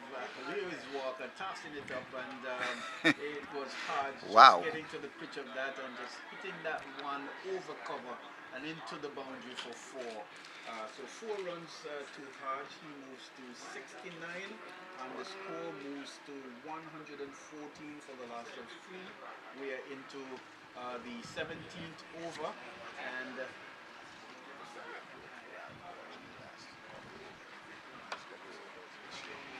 yes, and so it's 114 for 3, with that shot being played over the extra cover. Beautifully played here by Ashan Hodge, and getting 4 good runs for that as well.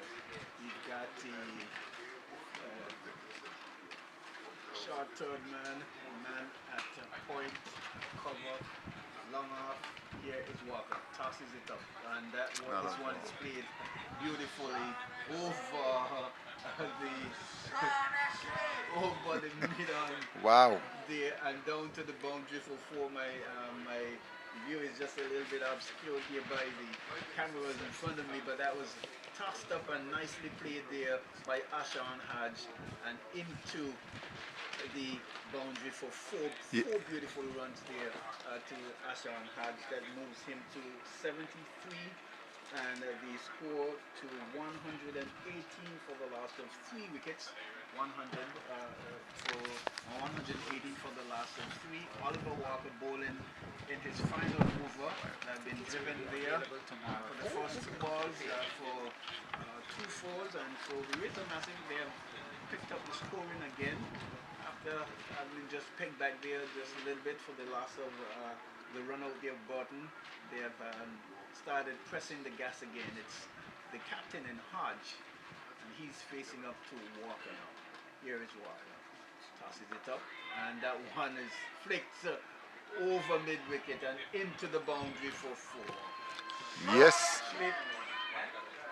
So Just flicked and into the mid-wicket boundary for 4 there. Garvey on the boundary, just is that right?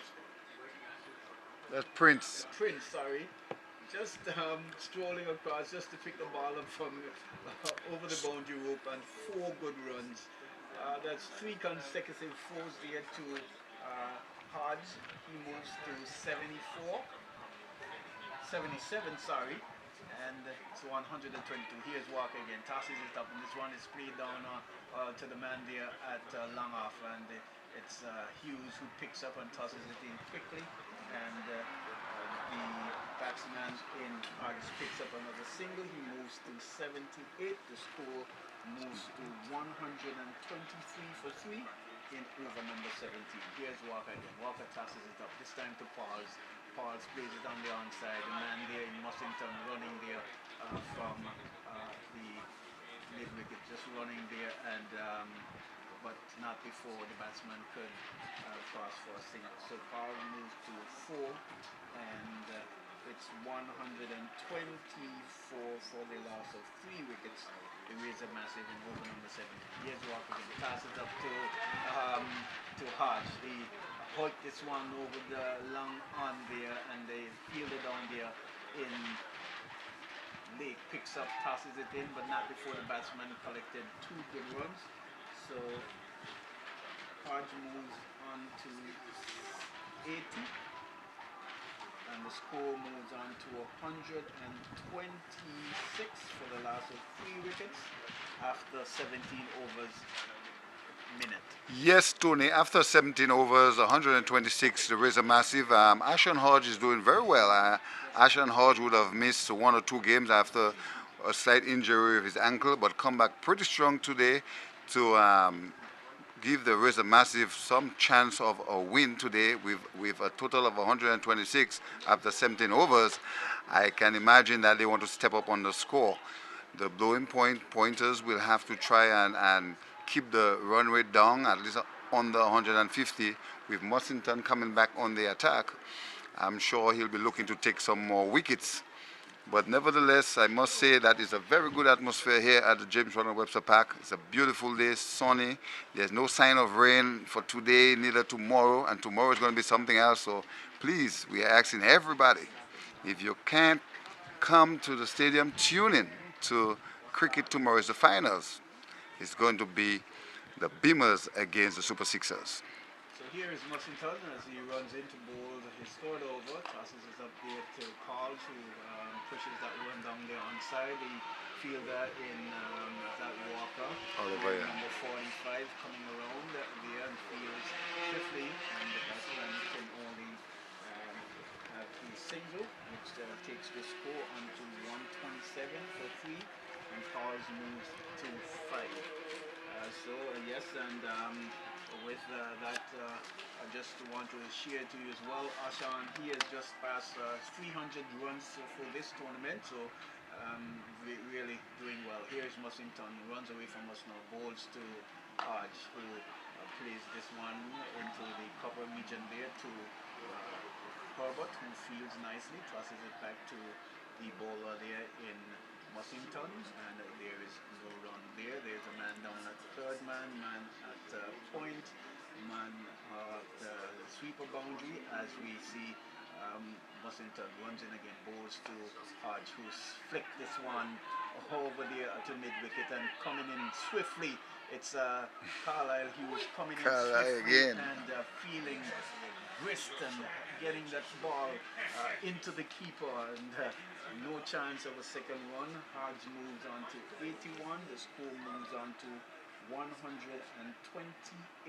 for the last of 3 wickets. We are in over number 18, and it's Mussington again running away from us, bowling to right this time. Right backs away and chops that ball into the point there, and coming across the sweeper boundary was Marley Lake, who picks up well field, but not before the batsman could pick up 2 runs. Right moves to 7, and the score.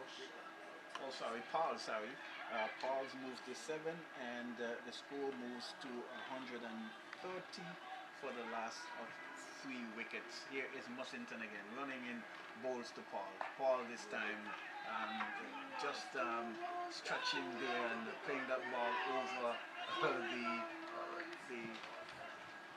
field there down to the long off, who the fielder there in Hamilton coming across and picking up. They could have had 2 runs there, but settled for 1. Paul's moves to 8. The score moves on to 131 for 3 as Mussington runs away from us again. This time bowling to Hodge, who just pushes it gently there to the cover region there, but where Herbert is feeling. It's the end of the over, and at this point the score, after 18 overs, it is the Razor Massive batting 131 for 3, with the batsman at the wicket being Hodge on 81 and Paul's on 8. Yes, indeed, Tony. I must say, so far, a very good total on the board for the Razor Massive. Can Hodge score 100 runs today? That might be a message sent out. Can he score 19 more runs to make it 100 and be the first Anguilla Premier T20 League player to score 100 runs in this tournament? You know, Omari Banks would have scored maybe around 97, I believe, the last game. So maybe that might be a message sent out for him. But nevertheless, I must say that the Razor Massive, they are feeling very much good of their total, 131, and with 2 more overs to go, I'm sure their eyes may be on 150, and that could be a concern for the Pointers. And I must say the crowd has come out today to witness this game. The 2 teams, great rivalry. They want to have the popularity in the game. As you know, the Razor Massive would have secured the 3rd spot in this tournament, and the Blowing Pointers would have come off 4th. And I'm sure today either team would want to take this win today, Tony, to have some form of popularity in Anguilla. Well, the Pointers, they would say to themselves that they gave it away the last time they played, and here is Herbert now. This time he's coming from the city end, tosses it up, bowls to Paul, who flicks it down there on the onside. The fielder coming off the boundary there in Hughes fields and tosses it back to the bowler. Paul's, he moves on to 9, and the score moves on to 132 for the last of 3 wickets, and we are in over number 18.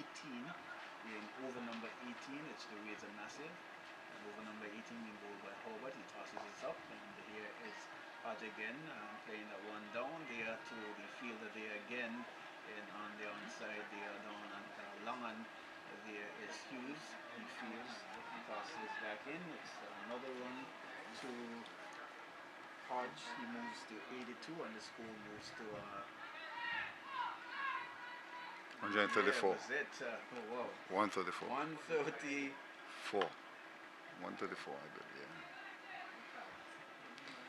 Yeah, that one does lost me there just a little bit here was the batsman there in here is Herbert now comes in bowls to Hodge. He flicks this one again down there to the fielder on the long on boundary there. Hughes, he tosses up and there's no run there again. He moves on to 80, is that 83 and the score moves on to 40. I think it's 35. Now 36. With the bowler there again in Herbert, who's getting through his over very quickly here, and he comes again, tosses it up, and this time Hodge just switching that one, just flicking that one. The ball is rolling, trickling, and They run free, eh? willing the ball to go to the boundary, and somebody's going to be run out here. It seems as though Paul, he is going to be run out here. There's a mix-up, eh? Very, comical here, and there's Ashan who would have played the shot, and Batman was trying to run, trying to get 4 runs off of it, but Ashan, but he hit the ball. Ashan was played the shot, and Ashan panicked. as we just tried to see our score here. So Some words for a minute. yes, indeed. So it was a run out, and pause would have been run out. Well, there was a call for the last run from Hodge, and then for some reason he stopped pause, and then he had no time to get back. So there was a run out. A little misunderstanding in the wicket, but nevertheless, the Rays are massive. They are pretty much creeping up on their 140, about 136 to the 7. We'll get a correct score for you in a while. But I must say it's a very tight game so far. The blowing pointers, they are trying to keep the run rate down. They know how important it is to be on the 150. So it's going to be the last over number 20. He's going to bowl now. And Mussington will continue with the last over. This is the 19th? Okay. So the 19th over is still bowling, and Mussington will continue.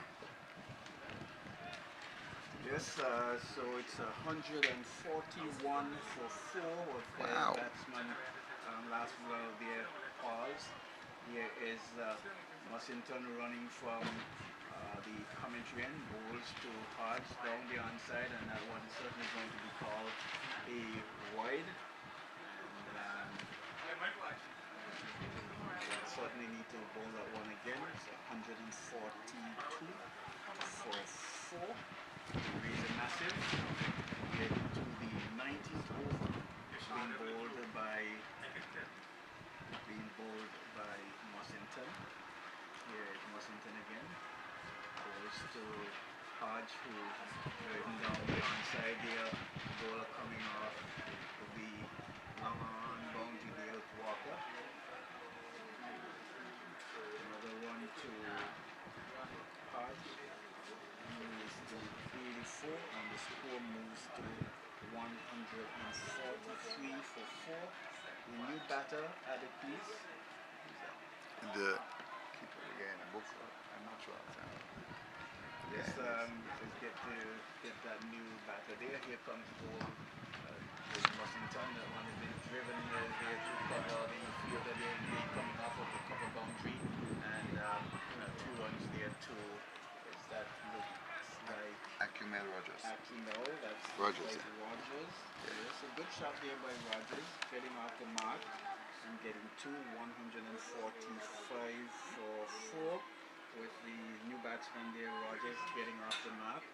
Here is Mussington again coming in, bowls to Rogers, and he try to switch it outside the off stump, and this one has been called a wide.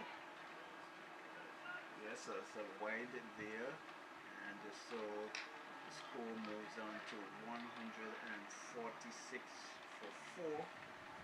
Over number 19 being bowled by Mussington. He's bowling to a field as third man. He point, a cover, man on the sweeper boundary, man on long off. His comes here is Mussington again. Comes up and bowls this time. Pushes it down there to pushes it to extra cover. The man coming off the long off boundary. Feeling there's Hamilton, but not before the batsman picks up 2, so 2 runs there to Hodge. He moves to 86. The score moves to 148 for 4.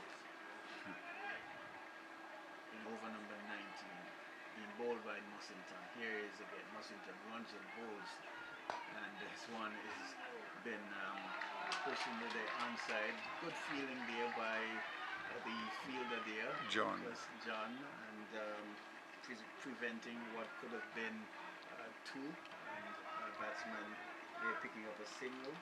Hodge moves to 87. It's 149 for 4 in over number 19.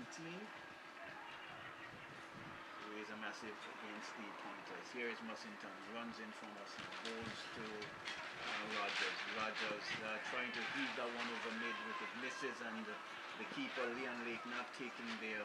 The ball ricocheting and going down to third man. Field down there by Garvey, and it's another by, and brings up the 150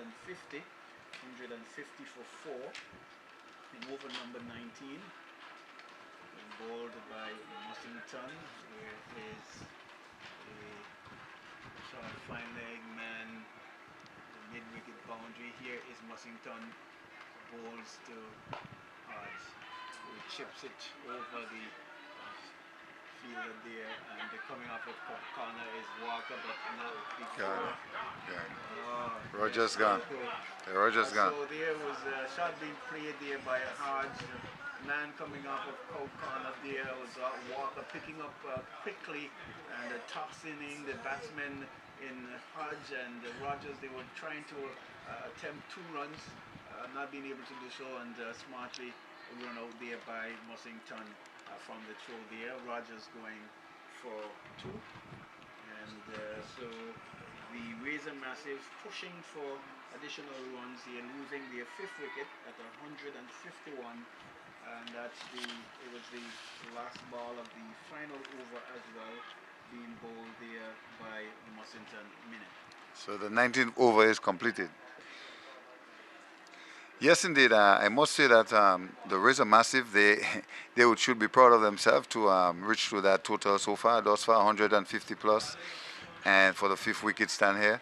And the Pointers would be saying that they would have given away a few runs in this encounter. So Tony, the fans would have been enjoying what they are seeing, because the Razor Massive would have lost the toss today, and was asked to bat. That was a decision made by the Pointers.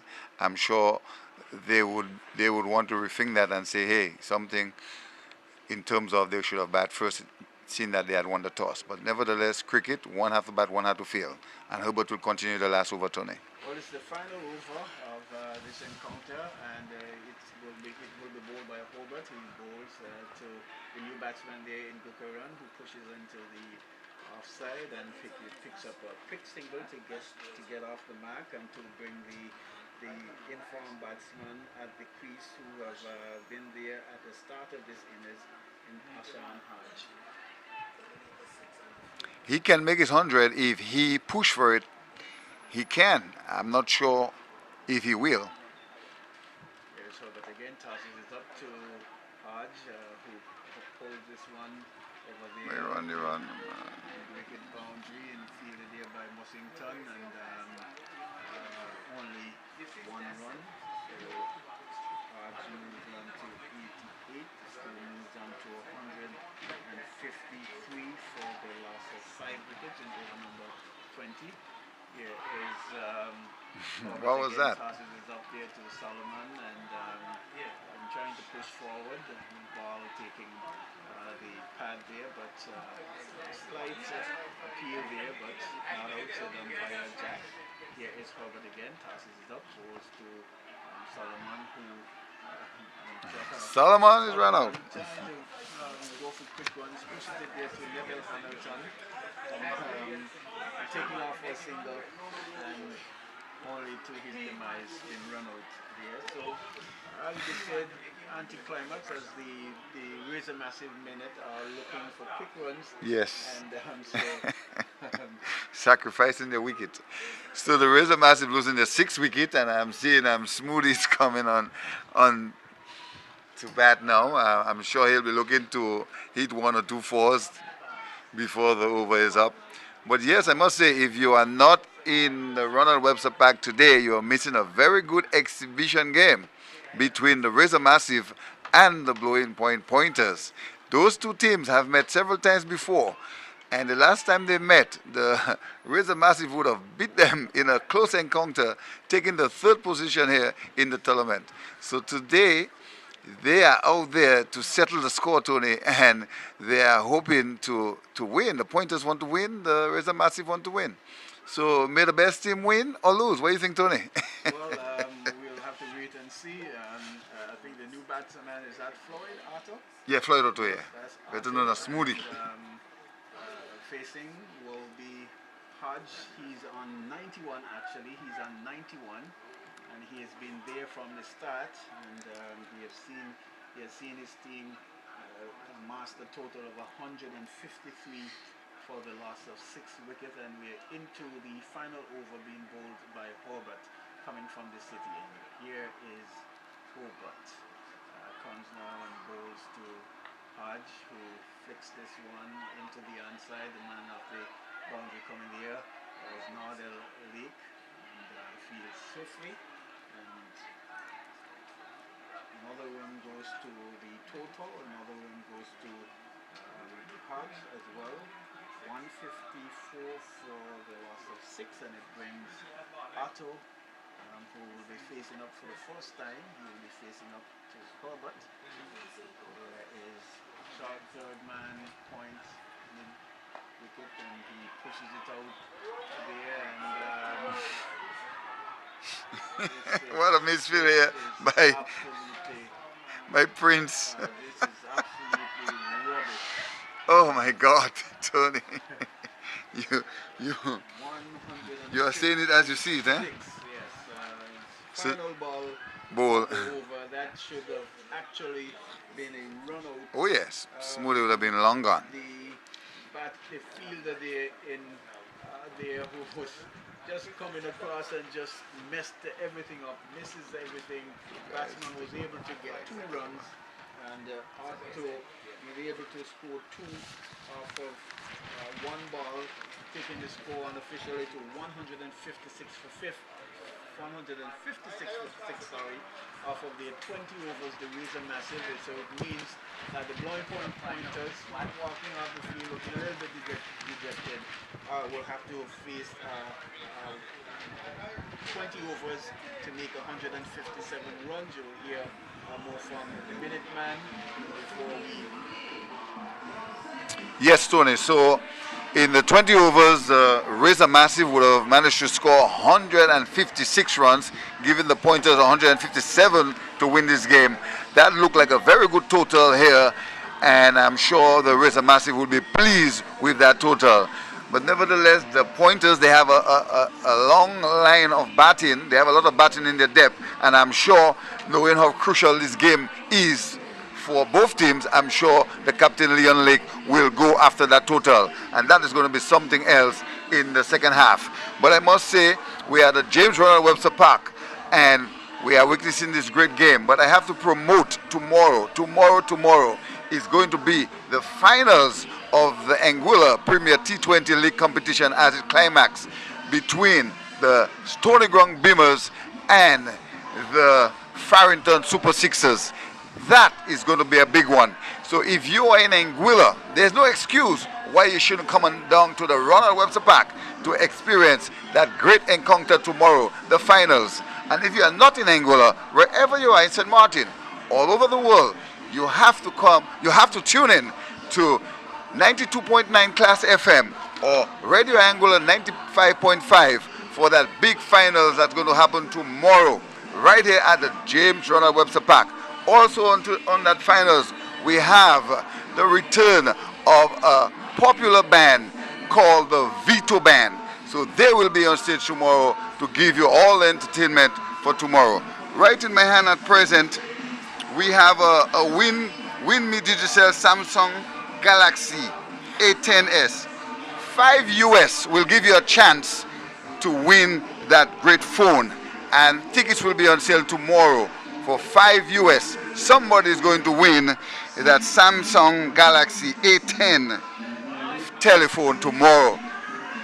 Be here tomorrow to win that phone by taking a chance of 5 US. But Tony, so far I must say that the Razor Massive will be feeling very pleased with the total they have put on the board for the blowing point pointers. So after the 20 overs, the Razor Massive, the master total 157 for 6, with the main contributor being that of the captain returning back from injury and batting all the way to his scoring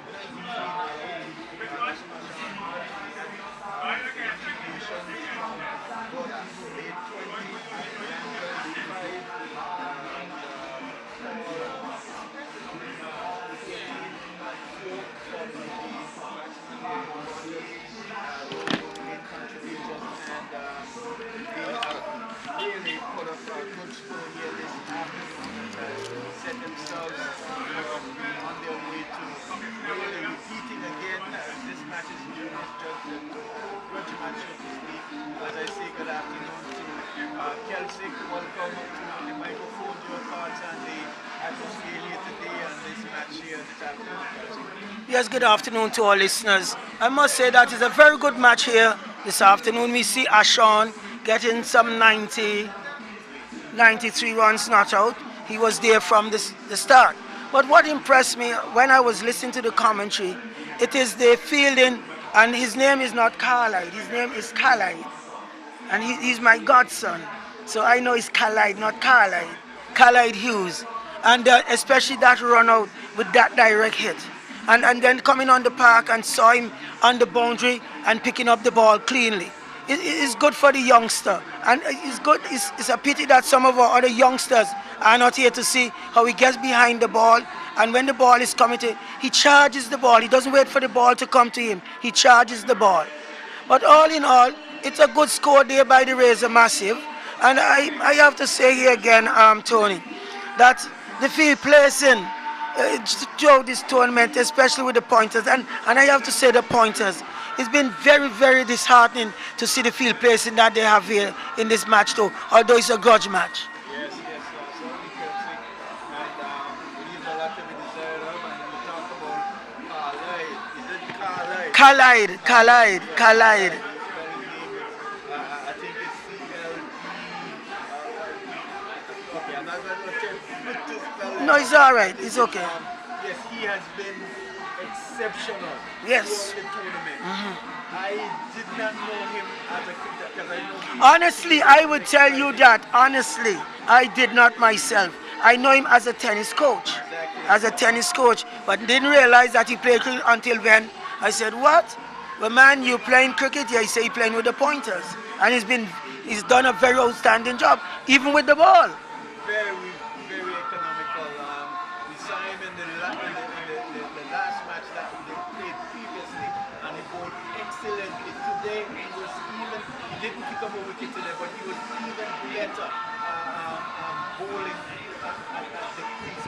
And when he was feeling, he was just puts his all into it. There were times when I thought he took a brilliant catch, and I really thought he would have misjudged it, and he was just going to be able to save the single, but he got to it and a really brilliant catch. And you saw the run out. No, I heard the run out. I was on my way to the park. Can you imagine feeling from that distance and having only one stump to aim at and hitting it from that distance was really, really something to see. Really an example here for a youngster of really saying kudos to him. Yes, and as we said, this is a grudge match, as they'd say. So now, if the Razor Massive would win this, it will be equal. It will be 2-2. But Tony, we had a very good interview yesterday with Alkins and Oliver, along with Keystone Graves and myself on Radio Anguila. And everybody's looking forward to that match tomorrow. All the hype is for that match tomorrow between Stony Ground Beamers and the Farrington Sixers. And as mentioned yesterday on radio, we have two experienced cricketers on both teams. We have Tar Adams and then we have Joseph Baba Gums. These are the guys that they know the game. So we're looking forward tomorrow, Tony, to see a big crowd here and of course a lot of supporters supporting each team.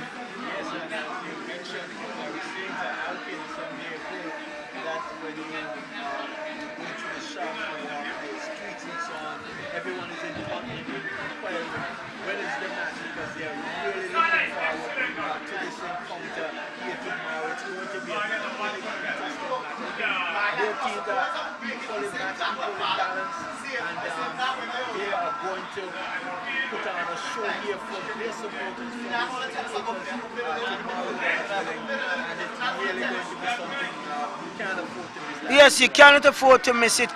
A gentleman told me that he'll be on the park from 10:30. The reason why he's doing that, he wants to get a good parking space. Because I can tell you, Tony, my vehicle is way up above the park up there. Because when I came, there's no parking space. But tomorrow, God's willing, I'll come my regular time, but I'll find some way to park. I'll find some way to park.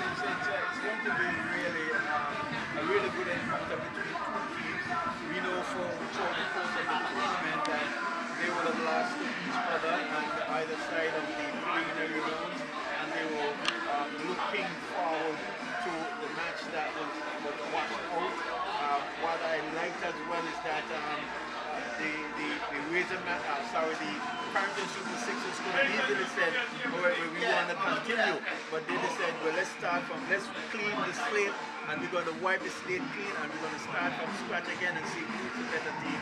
So it's going to be something. Yes, but in all fairness, Tony, a match like that's ran out, you have to start again.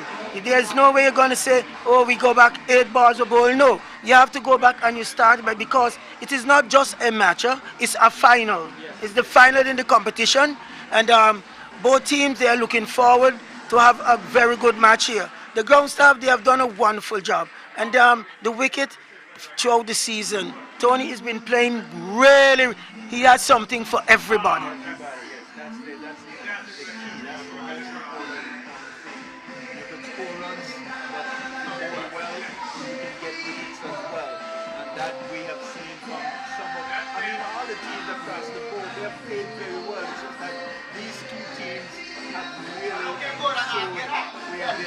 Collide!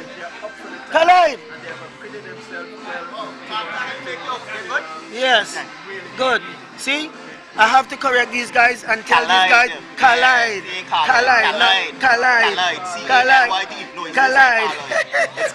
Collide.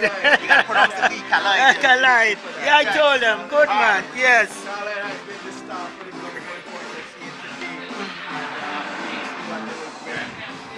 Going back to tomorrow, Kelsey, is going to be something really good to see.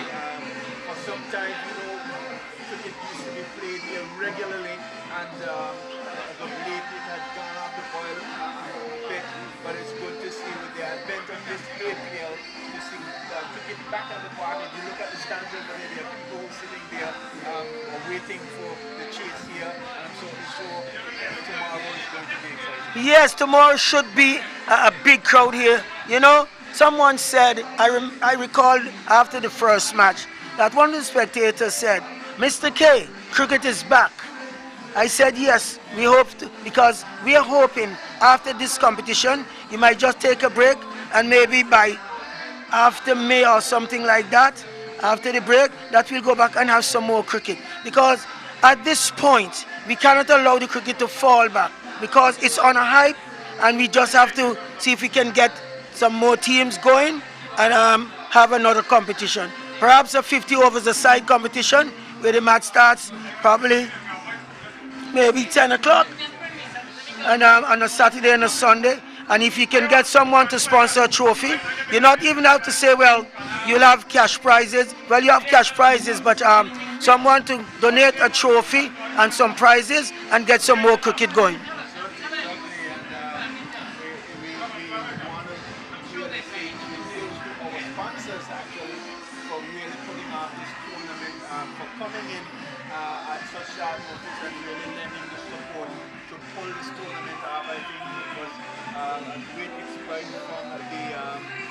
Supporters, and you know, it can argue well for the future, for the building again of cricket here in Anguilla.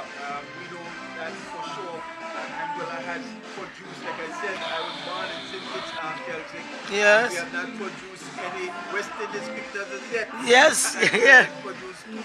Right. So we could imagine that one of the good things that they have been doing here, the talent is here, and it's just to get the necessary resources in place to see cricket going from strength to strength. Yes, that is true, Tony. And we need to have another thing that I said to someone.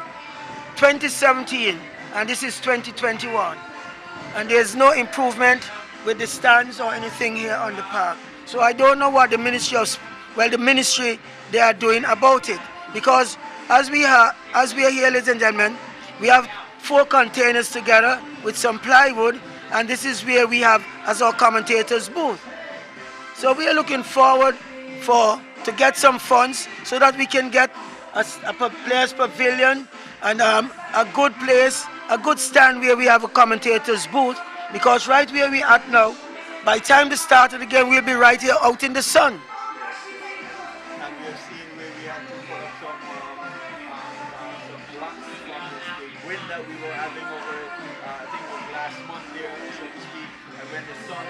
Starts to fall further in the west, how hot it can get. And it's like you said, you know, because this park has been here for quite some time. I think I'll mention it yesterday as well. Sports tourism can go far away here. Anguilla, over the years, has had one of the better cricket pitches. That's true. That's true. That is true. We have had the likes of Porter and Rose coming through here and bowling. The great West Indies players have came through here and played red stripe cricket, and from that point to now, we should have been a lot more. That is true. That is true. You know, but we hope in the not too distant future that we will get something going again here at the Webster Park, have a players pavilion, and go back to the facilities that we have, because I can recall years gone by, we had all the facilities you can think about. We had water hogs, we had rollers, we had everything. We even had the roll-on cricket covers, and I don't know what has become of them. We had roll-on cricket covers where the water would drain into the hose and off to the side. So we look forward for something like that happening here again. And we can see there in the distance, Tony, that the Razor Massive, they are warming up and no doubt getting ready to go to defend their 157 runs. Ashawn Hodge, the star batsman here today, getting some 93 not out. And the highest score to that was Omari Banks getting 97 not out, I think.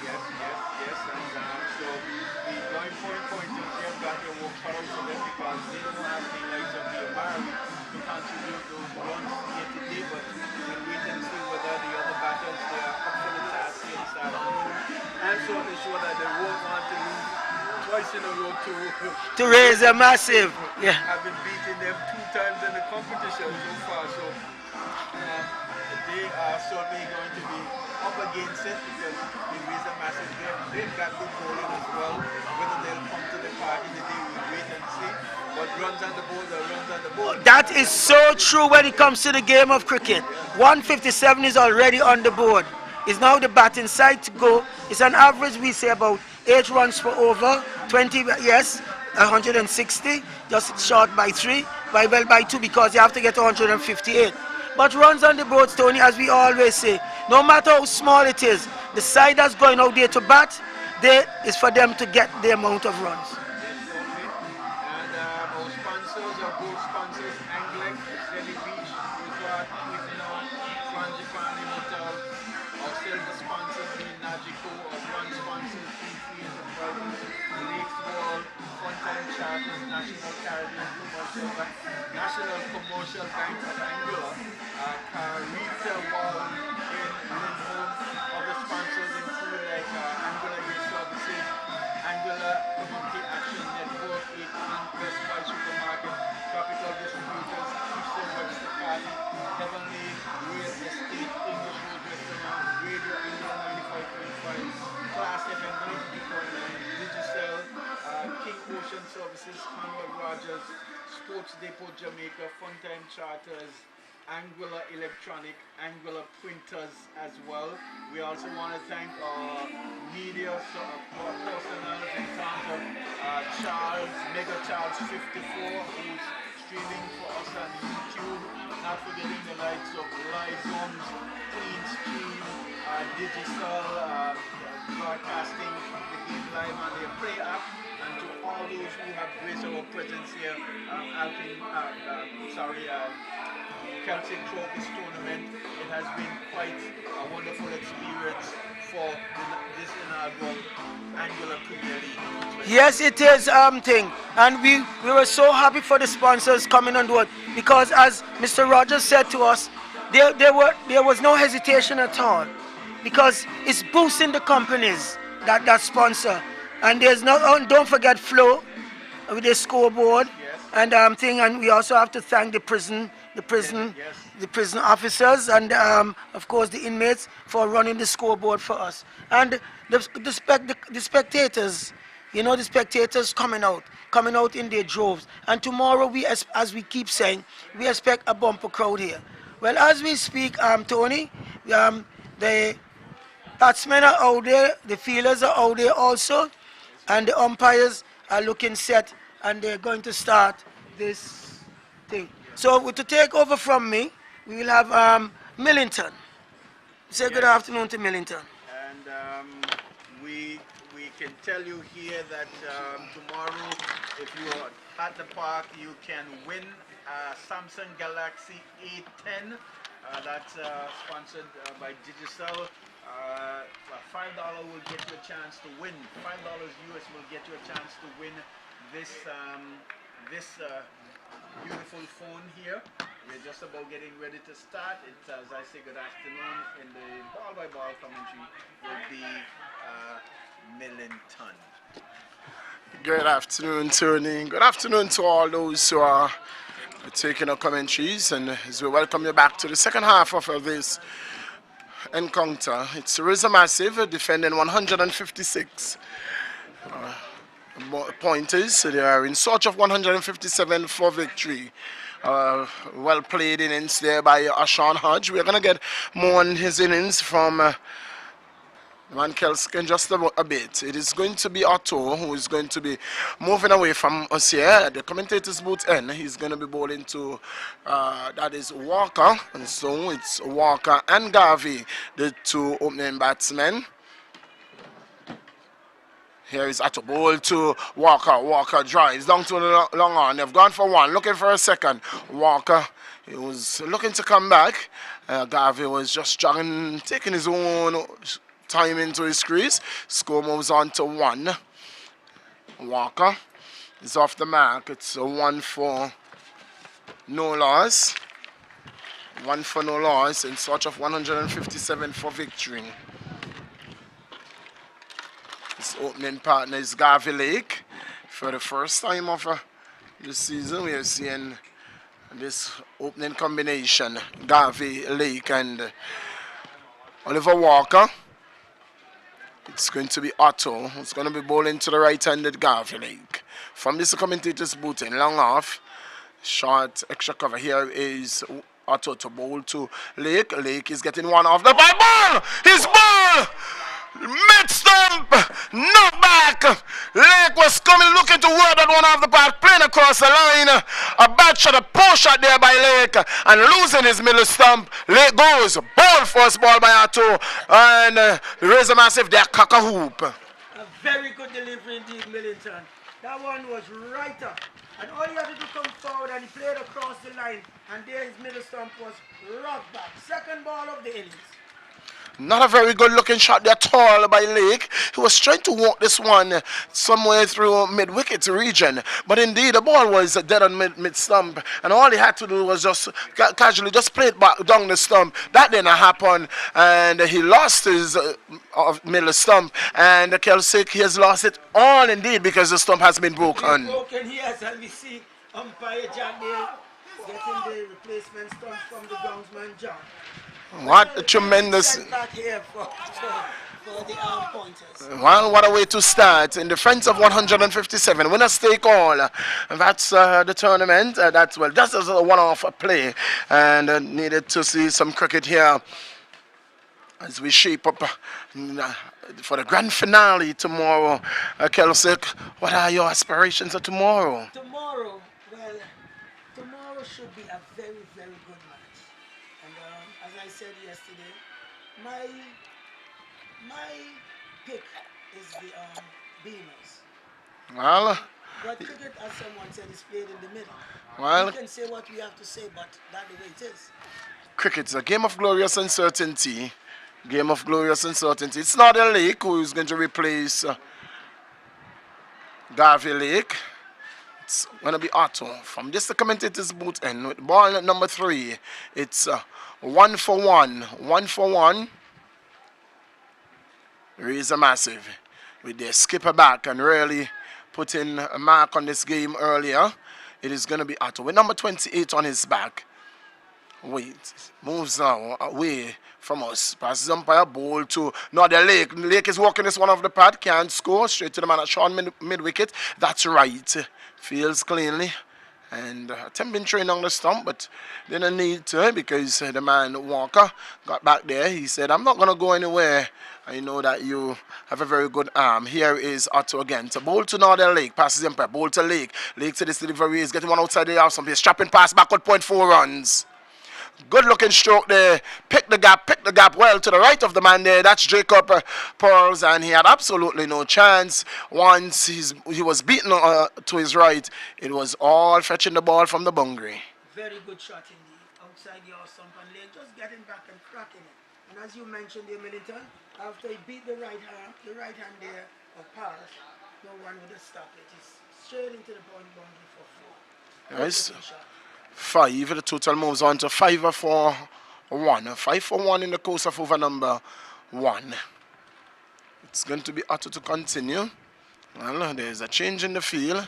Seeing the man at deep extra cover going out on the boundary. Here is Otto to bowl to Lake. Lake is getting one shot and is just play above shoulder height, not getting too much higher than that, and playing it straight to the man on the backward point boundary, who came off the boundary and sending the return to the keeper, but not before Lake and Walker crosses over for a single. Total moves on to 6. 6 for no loss. What a good total that is. 156 made there by the Razor Massive. And had they played that kind of cricket that we saw they played today earlier in the tournament, they would have really been a team to be reckoned with. I agree with you with that. I support you. I support that. Here is Otto to bowl to Walker. He will pull out of that run. Didn't get his run up wide, and so he pulled out of it. He said, I don't want to concede on an unnecessary boundary, so I'm going to try again. Otto walks back to the top of his mark, turns, runs away, passes umpire, ball to Walker. Walker to this delivery is flashing, getting this one outside of the edge. There to short third man, not feeling cleanly. Recovering, but not before the batsman crosses over for a single at the end of the over. And at the end of over number 1, it is the pointers in search of 157 for victory. They are 7 for 1. A very good over there to the Razor Massive, getting the wicket there of Garvey Lake with the first ball in phase, without scoring. And this will be an uphill task for the pointers. And then going back to the innings we saw by Ashon Hajiya, a very good innings indeed. He stuck to the task, should have tried to get to that 100, but unfortunately, didn't convert some of the ones into twos. But all in all, it was a very, very good innings from him. And as Millington said, had they played the way they played today earlier in the tournament, perhaps they would have been a force to reckon with, but it did not happen that way. But all in all, good performance from them here in the first innings, getting 157, and they are defending it. Only 1 over and 7 runs, 14. and they 14. and they won 1 wicket. 14. So it's going to be the left arm spinner, I think, from the city end, and he's going to take up the attack. Yes, it's going to be right. All right.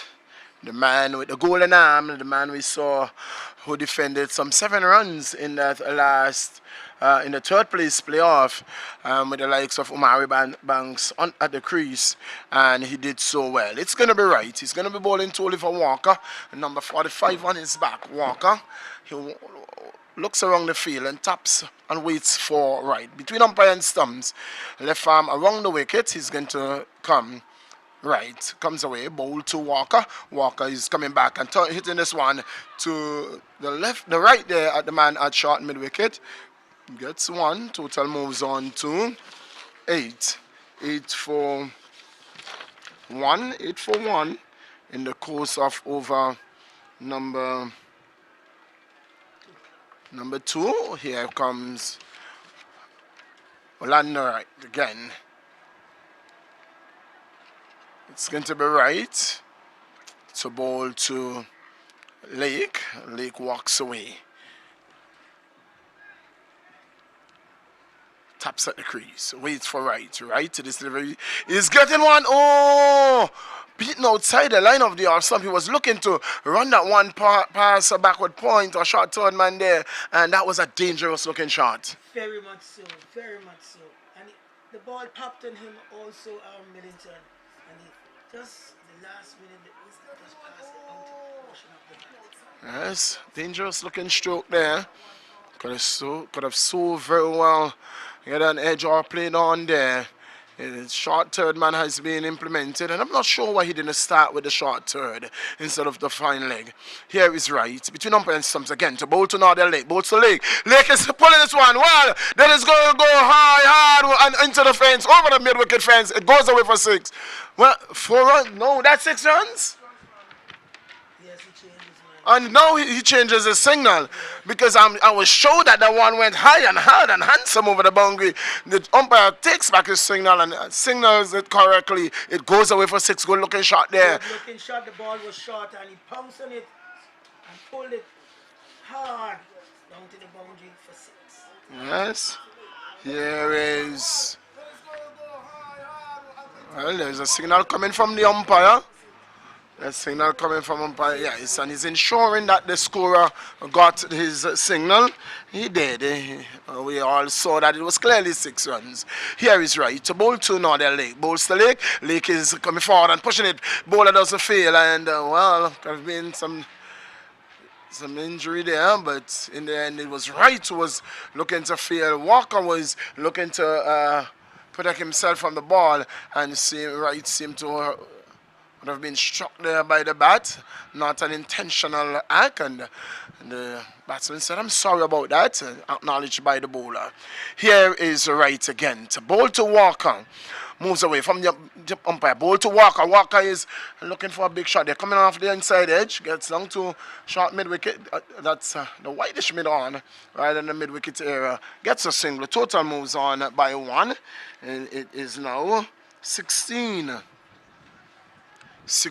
for 1. Here is right to bowl to Northern Lake. Plays in the offside. Over coming to an end. And the end of over number 2. That's a good start. Yeah, they lost a wicket, but not a bad start. Scoring at some 8 runs on over thus far. Very good indeed, and that's about it. they need what 7.5 or thereabout, and 8 runs per over. That's good going. All they have to do is try to keep up with that rate. Yes, very expensive over there. From right, not what we have become accustomed to see from right at all. I guess with the little break from the cricket, he has to get his rhythm back together.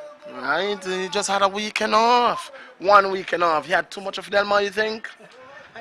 Perhaps that's so. Perhaps it is. Well, I think that he's taking on, the probably the eruption of the volcano. Here is Otto. Otto again to bowl to Walker. Walker is hitting this one to Otto, and that's a chance. That's a chance. As difficult as it was, it's a chance. It was driven straight back to Otto, and Otto could not hold on. Yes, you can see he's rubbing his fingers there, because that one was hit hard. See, they're flexing his fingers. Yes, Very it was hard indeed. ball hitting his hand rather than he getting his hand to the ball. The ball came back very quickly. Here is Otto again to bowl to Walker. Moves away, passes the umpire, bowl to Walker. Walker is hitting this one through mid-wicket. He's going to get runs here. He's going to get probably 3. They've gone for 1. We'll come back for a second. It's going to go into the boundary. It doesn't. They're going to come back for 3. And they will get it 2. Good work there done by Wright. Sends the return, and he can't prevent the third run. And Walker is doing very well. It's 21. 21 for 1 in the course of over number 3. And that is good running, Millington. Very positive running. He didn't wait to see if the ball was going to go into the boundary and then scamper down the crease. He said, no, I'm going to run hard. And so he did, and he got 3 runs. Here is Otto again to bowl to Northern Lake. Pass the umpire, bowl to Lake. Lake is coming forward and driving. He's going to get 1. And the man, the Akamel fields, sends the return. So moves on to 22 in the course of over number 3. A very good scoring rate thus far. We are just in over number 3, and the score is already 22. Just about 8 runs and over. Here is Otto to bowl to Walker. Bowl to Walker. Walker is driving down to long on. They're going to go for 1. Will come back for a second. No, they're not going to come back. Fielder got in very quickly and ensured that there wasn't any chance of a second run there at all. So it's 23. 23 for 1 over number 3. Here is Otto again. Waits for Nardell who taps away at the crease. Otto is getting one. That's why down the leg side. Yes, call and signal by the umpire. And that could have been the trouble for Nardell had that one who held its own. It went down the leg side. And the ball was pitched just about offside and went for the... Yeah, the drifter. Yes. Drifted down the onside. Very good delivery, but drifting too wide. Just that one held its own.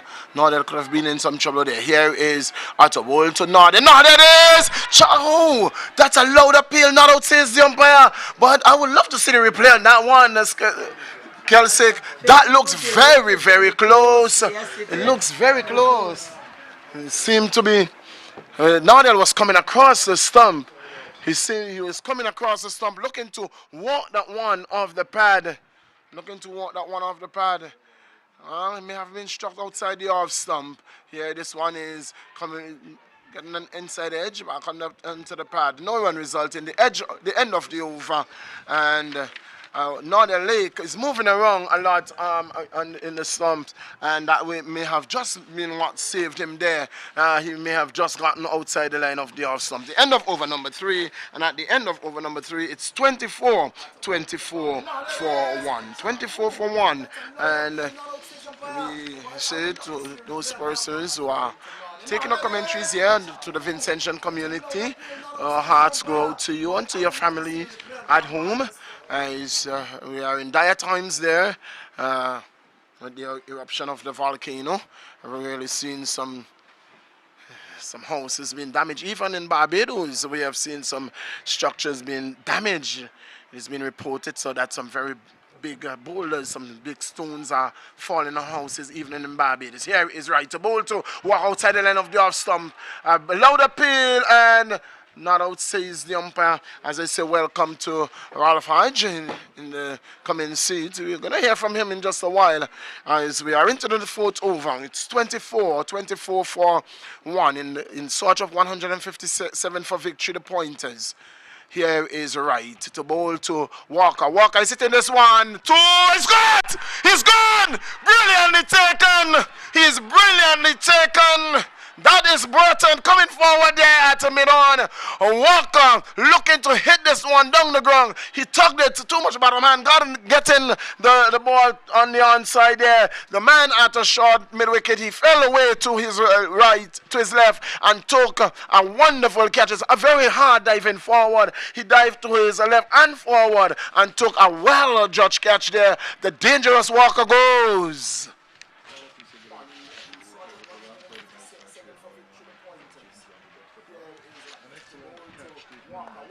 This one, 2 is good! He's gone! Brilliantly taken! He's brilliant.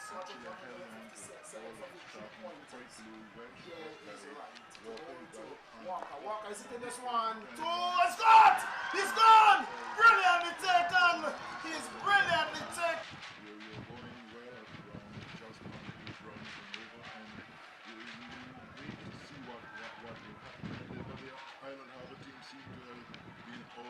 Excited after the last couple of weeks. They seem to be doing a bit better, and so it's feeding right through the side now.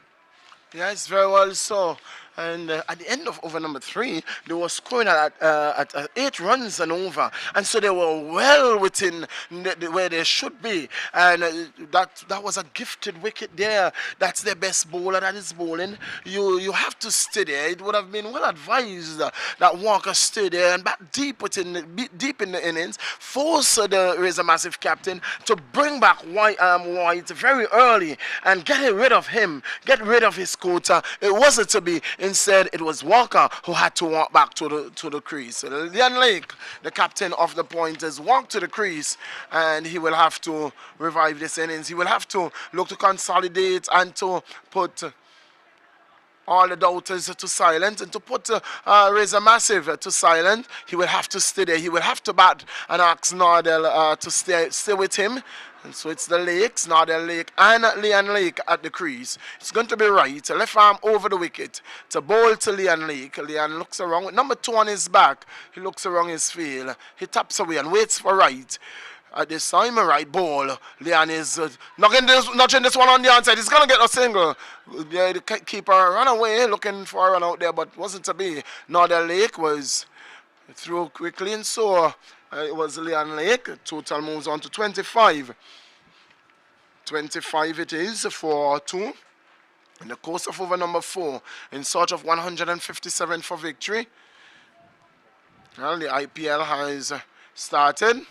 So a big total being chased down today. Really took it and made it look like nothing. 187, 189. The Delhi Capitals. Bunch of young men, young blood, the likes of Prittleshaw, and we saw young upcoming batsman there for India, coming from Australia, and really played a superb innings in the test match, and then now played as a finishing touch to what was set up by Prittleshaw today. Here is a single. Well, that's a bit of misfield there, but lucky for the Massive that Jacob was backing up. Total moves on to 26.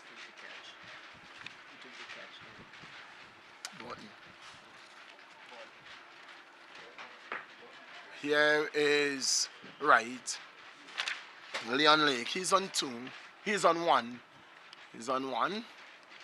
Men out are Garvey Lake and Oliver Walker. Total 26. 26 for 2 in the 4th over. 26 for 2 in the 4th over. In search of 157 for victory. Here is right to bowl to Leon Lake. Bowl to Lake. Lake is coming forward and playing it off the pad. On the onside, the man coming away there from a short mid-wicket. Fields, no run resulting. The score remains on 26. 26 for 2. Here is right again to bowl to Garvey, to Leon. Bowl to Leon. Leon is pushing it back down the track. The end of over number 4, with 2 runs conceded. That looks more like the right that we know. And at the end of over number 4, it is 26 for 2. Certainly the kind of start that the pointers would not have loved to have had. They would have wanted the Putnams to go fairly deep and give them the kind of tabletop start that is required. It hasn't happened, and it hasn't happened mainly because of that second wicket which fell. A fantastic catch in the mid-on region, and it came from the batsman who one would expect or suspect would be the most likely to have guided those pointers into a big business. But the Island Harbour, and not Island Harbour, rather, the Wilson Masses and over the last couple of years, they have become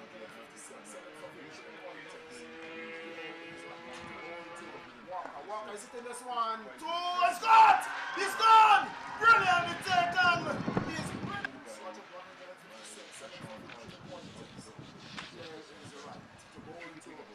Walker is hitting this one. 2 is gone! He's gone! Brilliantly taken! He's brilliantly taken!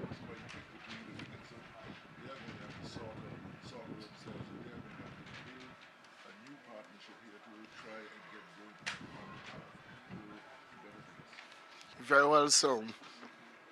It's going to be Otto in his third over. It's bowling well so far, Otto. Runs away to bowl to Nadia Lake. Bowls to Lake. Lake is hit down the leg side. That one is always going to be missing the stump. They'll need another set of stumps in order for that one to get anywhere closer. The stumps that was heading down the leg side. Score remains on 26 for 2 in the course of over number 5 in search of 157 pointers. Here is Otto to bowl to Nardell. Nardell is driving past the bowler. They're going through for 1. The man that mid of can't stop the single. Nardell moves on by 1. Total moves on to 27. 27 for 2.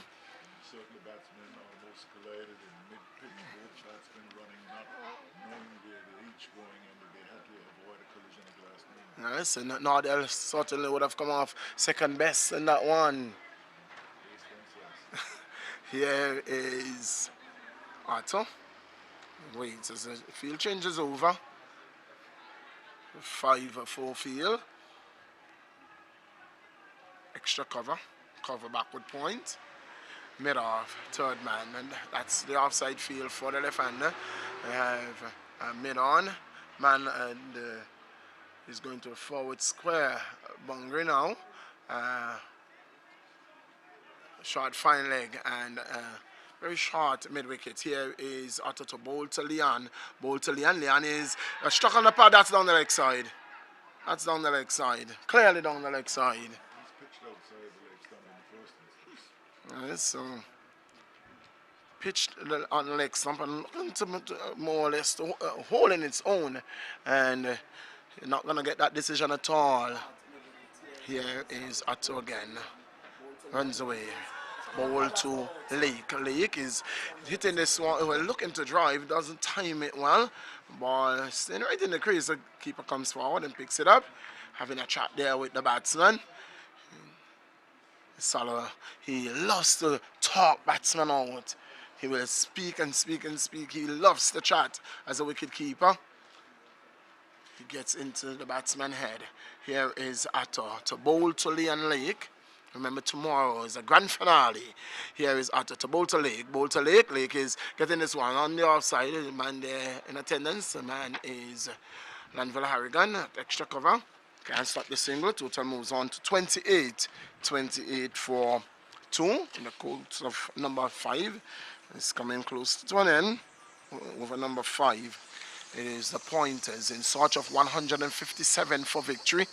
Ashan Hodge, the top scorer for is a massive, scoring some 93 not out. Here is Otto to bowl to.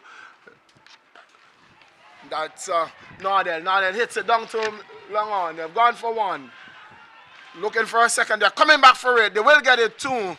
Not very good running there.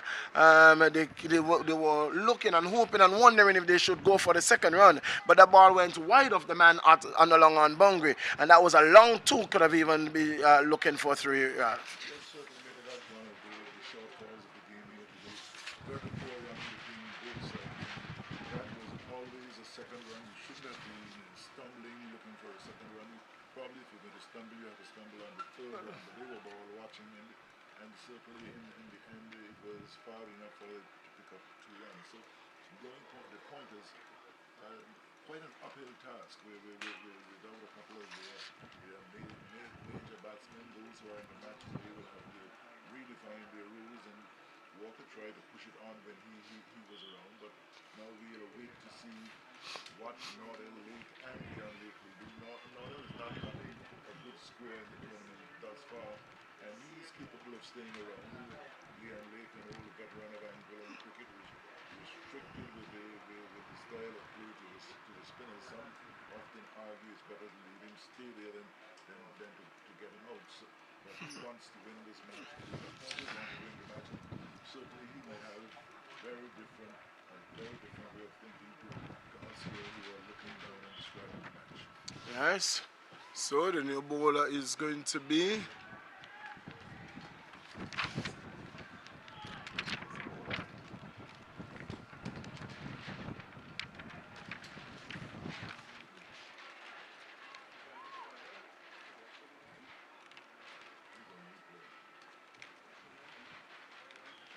we're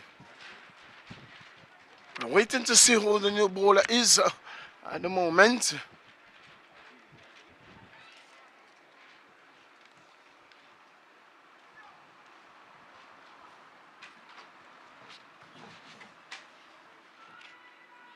Leon Lake walks away from behind the stumps, taps away.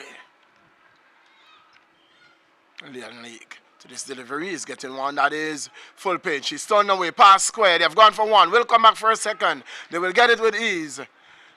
He's the man of the boundary. Raja sends a good return and cannot stop the second. So it's 2 runs. 2 runs to Lake.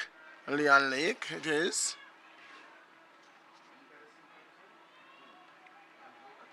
Here is Leon Lake, who waits at the crease, taps away to this delivery. He's getting one that he is driving well. They're going to get runs here. Wide of the man. He may get 4. It is going to go away for 4 runs. It is going to go away for 4 runs. Button there, going away from mid-off, and the ball was picking up speed there. Button, not the fastest of man, and he had to just go and fetch the ball from out of the boundary. 4 runs, 4 looking runs there from Leon Lake. Certainly a race between fielder and baller right on that occasion. It was delicately placed to the right of the fielder. The fielder going behind it, never caught it with it, and 4 runs. This one allowed appeal. That is not going to be out. That's never going to be out.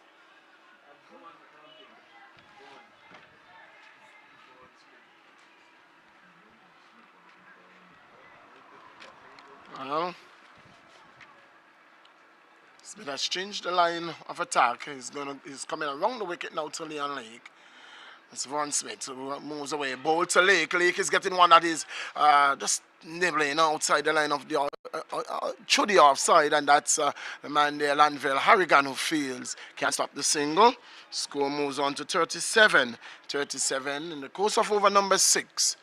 Well, they will really have to step it up here from 3 overs. There were some 24, and in the 6 they have just... There are 37 in the 6th, and this is the final over of the power play. Here is Smith to bowl to Northern Lake. Northern Lake is driving straight back to, pushing that one straight down the ground, back to Smith. Fields well. No run result, and the score remains on 37. 37 for 2. Well, still need 120 runs. 120 required from 14 overs. Here, this one is in the air. Ball is coming across and takes the catch. He goes. Northern Lake goes. What a way to finish the power play, losing the Northern Lake, and the Pointers sinks in further trouble here at the James Ronald Webster Park in search of 157 for victory. They are 37 for 3, another 120 runs they are in search of, and with just 7 wickets standing. That was certainly a shot that was not advised. The ball pitched somewhere fractionally outside the off stump, and Northern just lifted it to the man, and that's where the opportunity to hit the ball in that direction. The ball is already in your zone, you just hit it. And he was guilty of really tapping it to the fielder there, and that sort of straight down position and brushed it through the way and unnecessarily wicket at that point in time. So that takes the Island out of the team in the ascendancy now. You can see the jubilation after the catch was taken, ball pitched in the air behind him, and all the fielders clustering together saying, we've got another one. Indeed so. And one of the more diminutive figure on the field, and had he gone through with the shot, he would have cleared him with ease. You know, he could have easily cleared him over the top. And he checked the shot. He didn't get to the pitch, but he checked the shot. Had he gone through with the ball, he would have hiced it over him. He would even get some more power into it. He didn't do that, and he hit it not too far. He just had to come across and say, thank you very much, Nordell. Much obliged. I'll take this one. It's an early gift for me. And he took it with ease. So the Rays and Massive, they are in control at the moment, appears to be in control as we are looking at the bowler in Otto Millie from the His final over. Here is Otto to bowl to Mohan. Mohan, this one is coming off the outside edge. They've gone for 1. That's all it's going to be. It's Burton who sends the return to the wicket keeper. It's 38 for 3. 38 for 3. We are in the course of over number 7. We have had the power play, and indeed the power play going to raise a massive.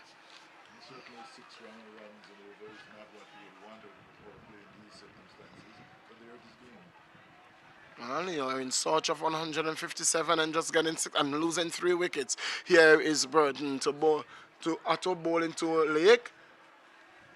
That one was lying down the leg side, not taking advantage of that one.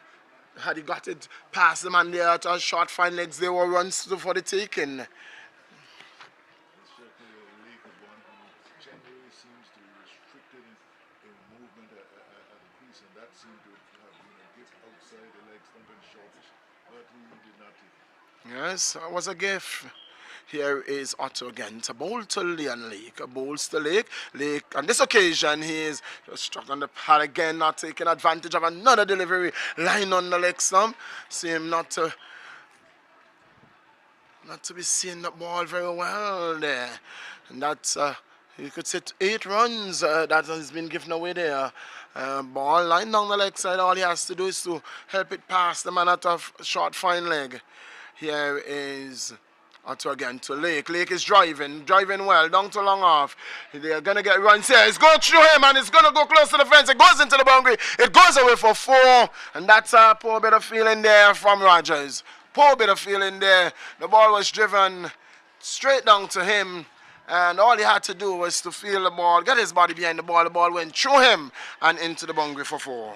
So the fielder guilty of trying to throw the ball virtually before the ball was in his hands. He just took up his eyes and the ball bounced away from him and through him and into the boundary. Leon Lake taps away, waits for Otto. Otto to this delivery. Leon is getting this one again on the leg side, getting an inside edge of the one, bounces out to on the onside. Total moves on by 1 to 43. 43. It is 4-3 in search of 157 for victory.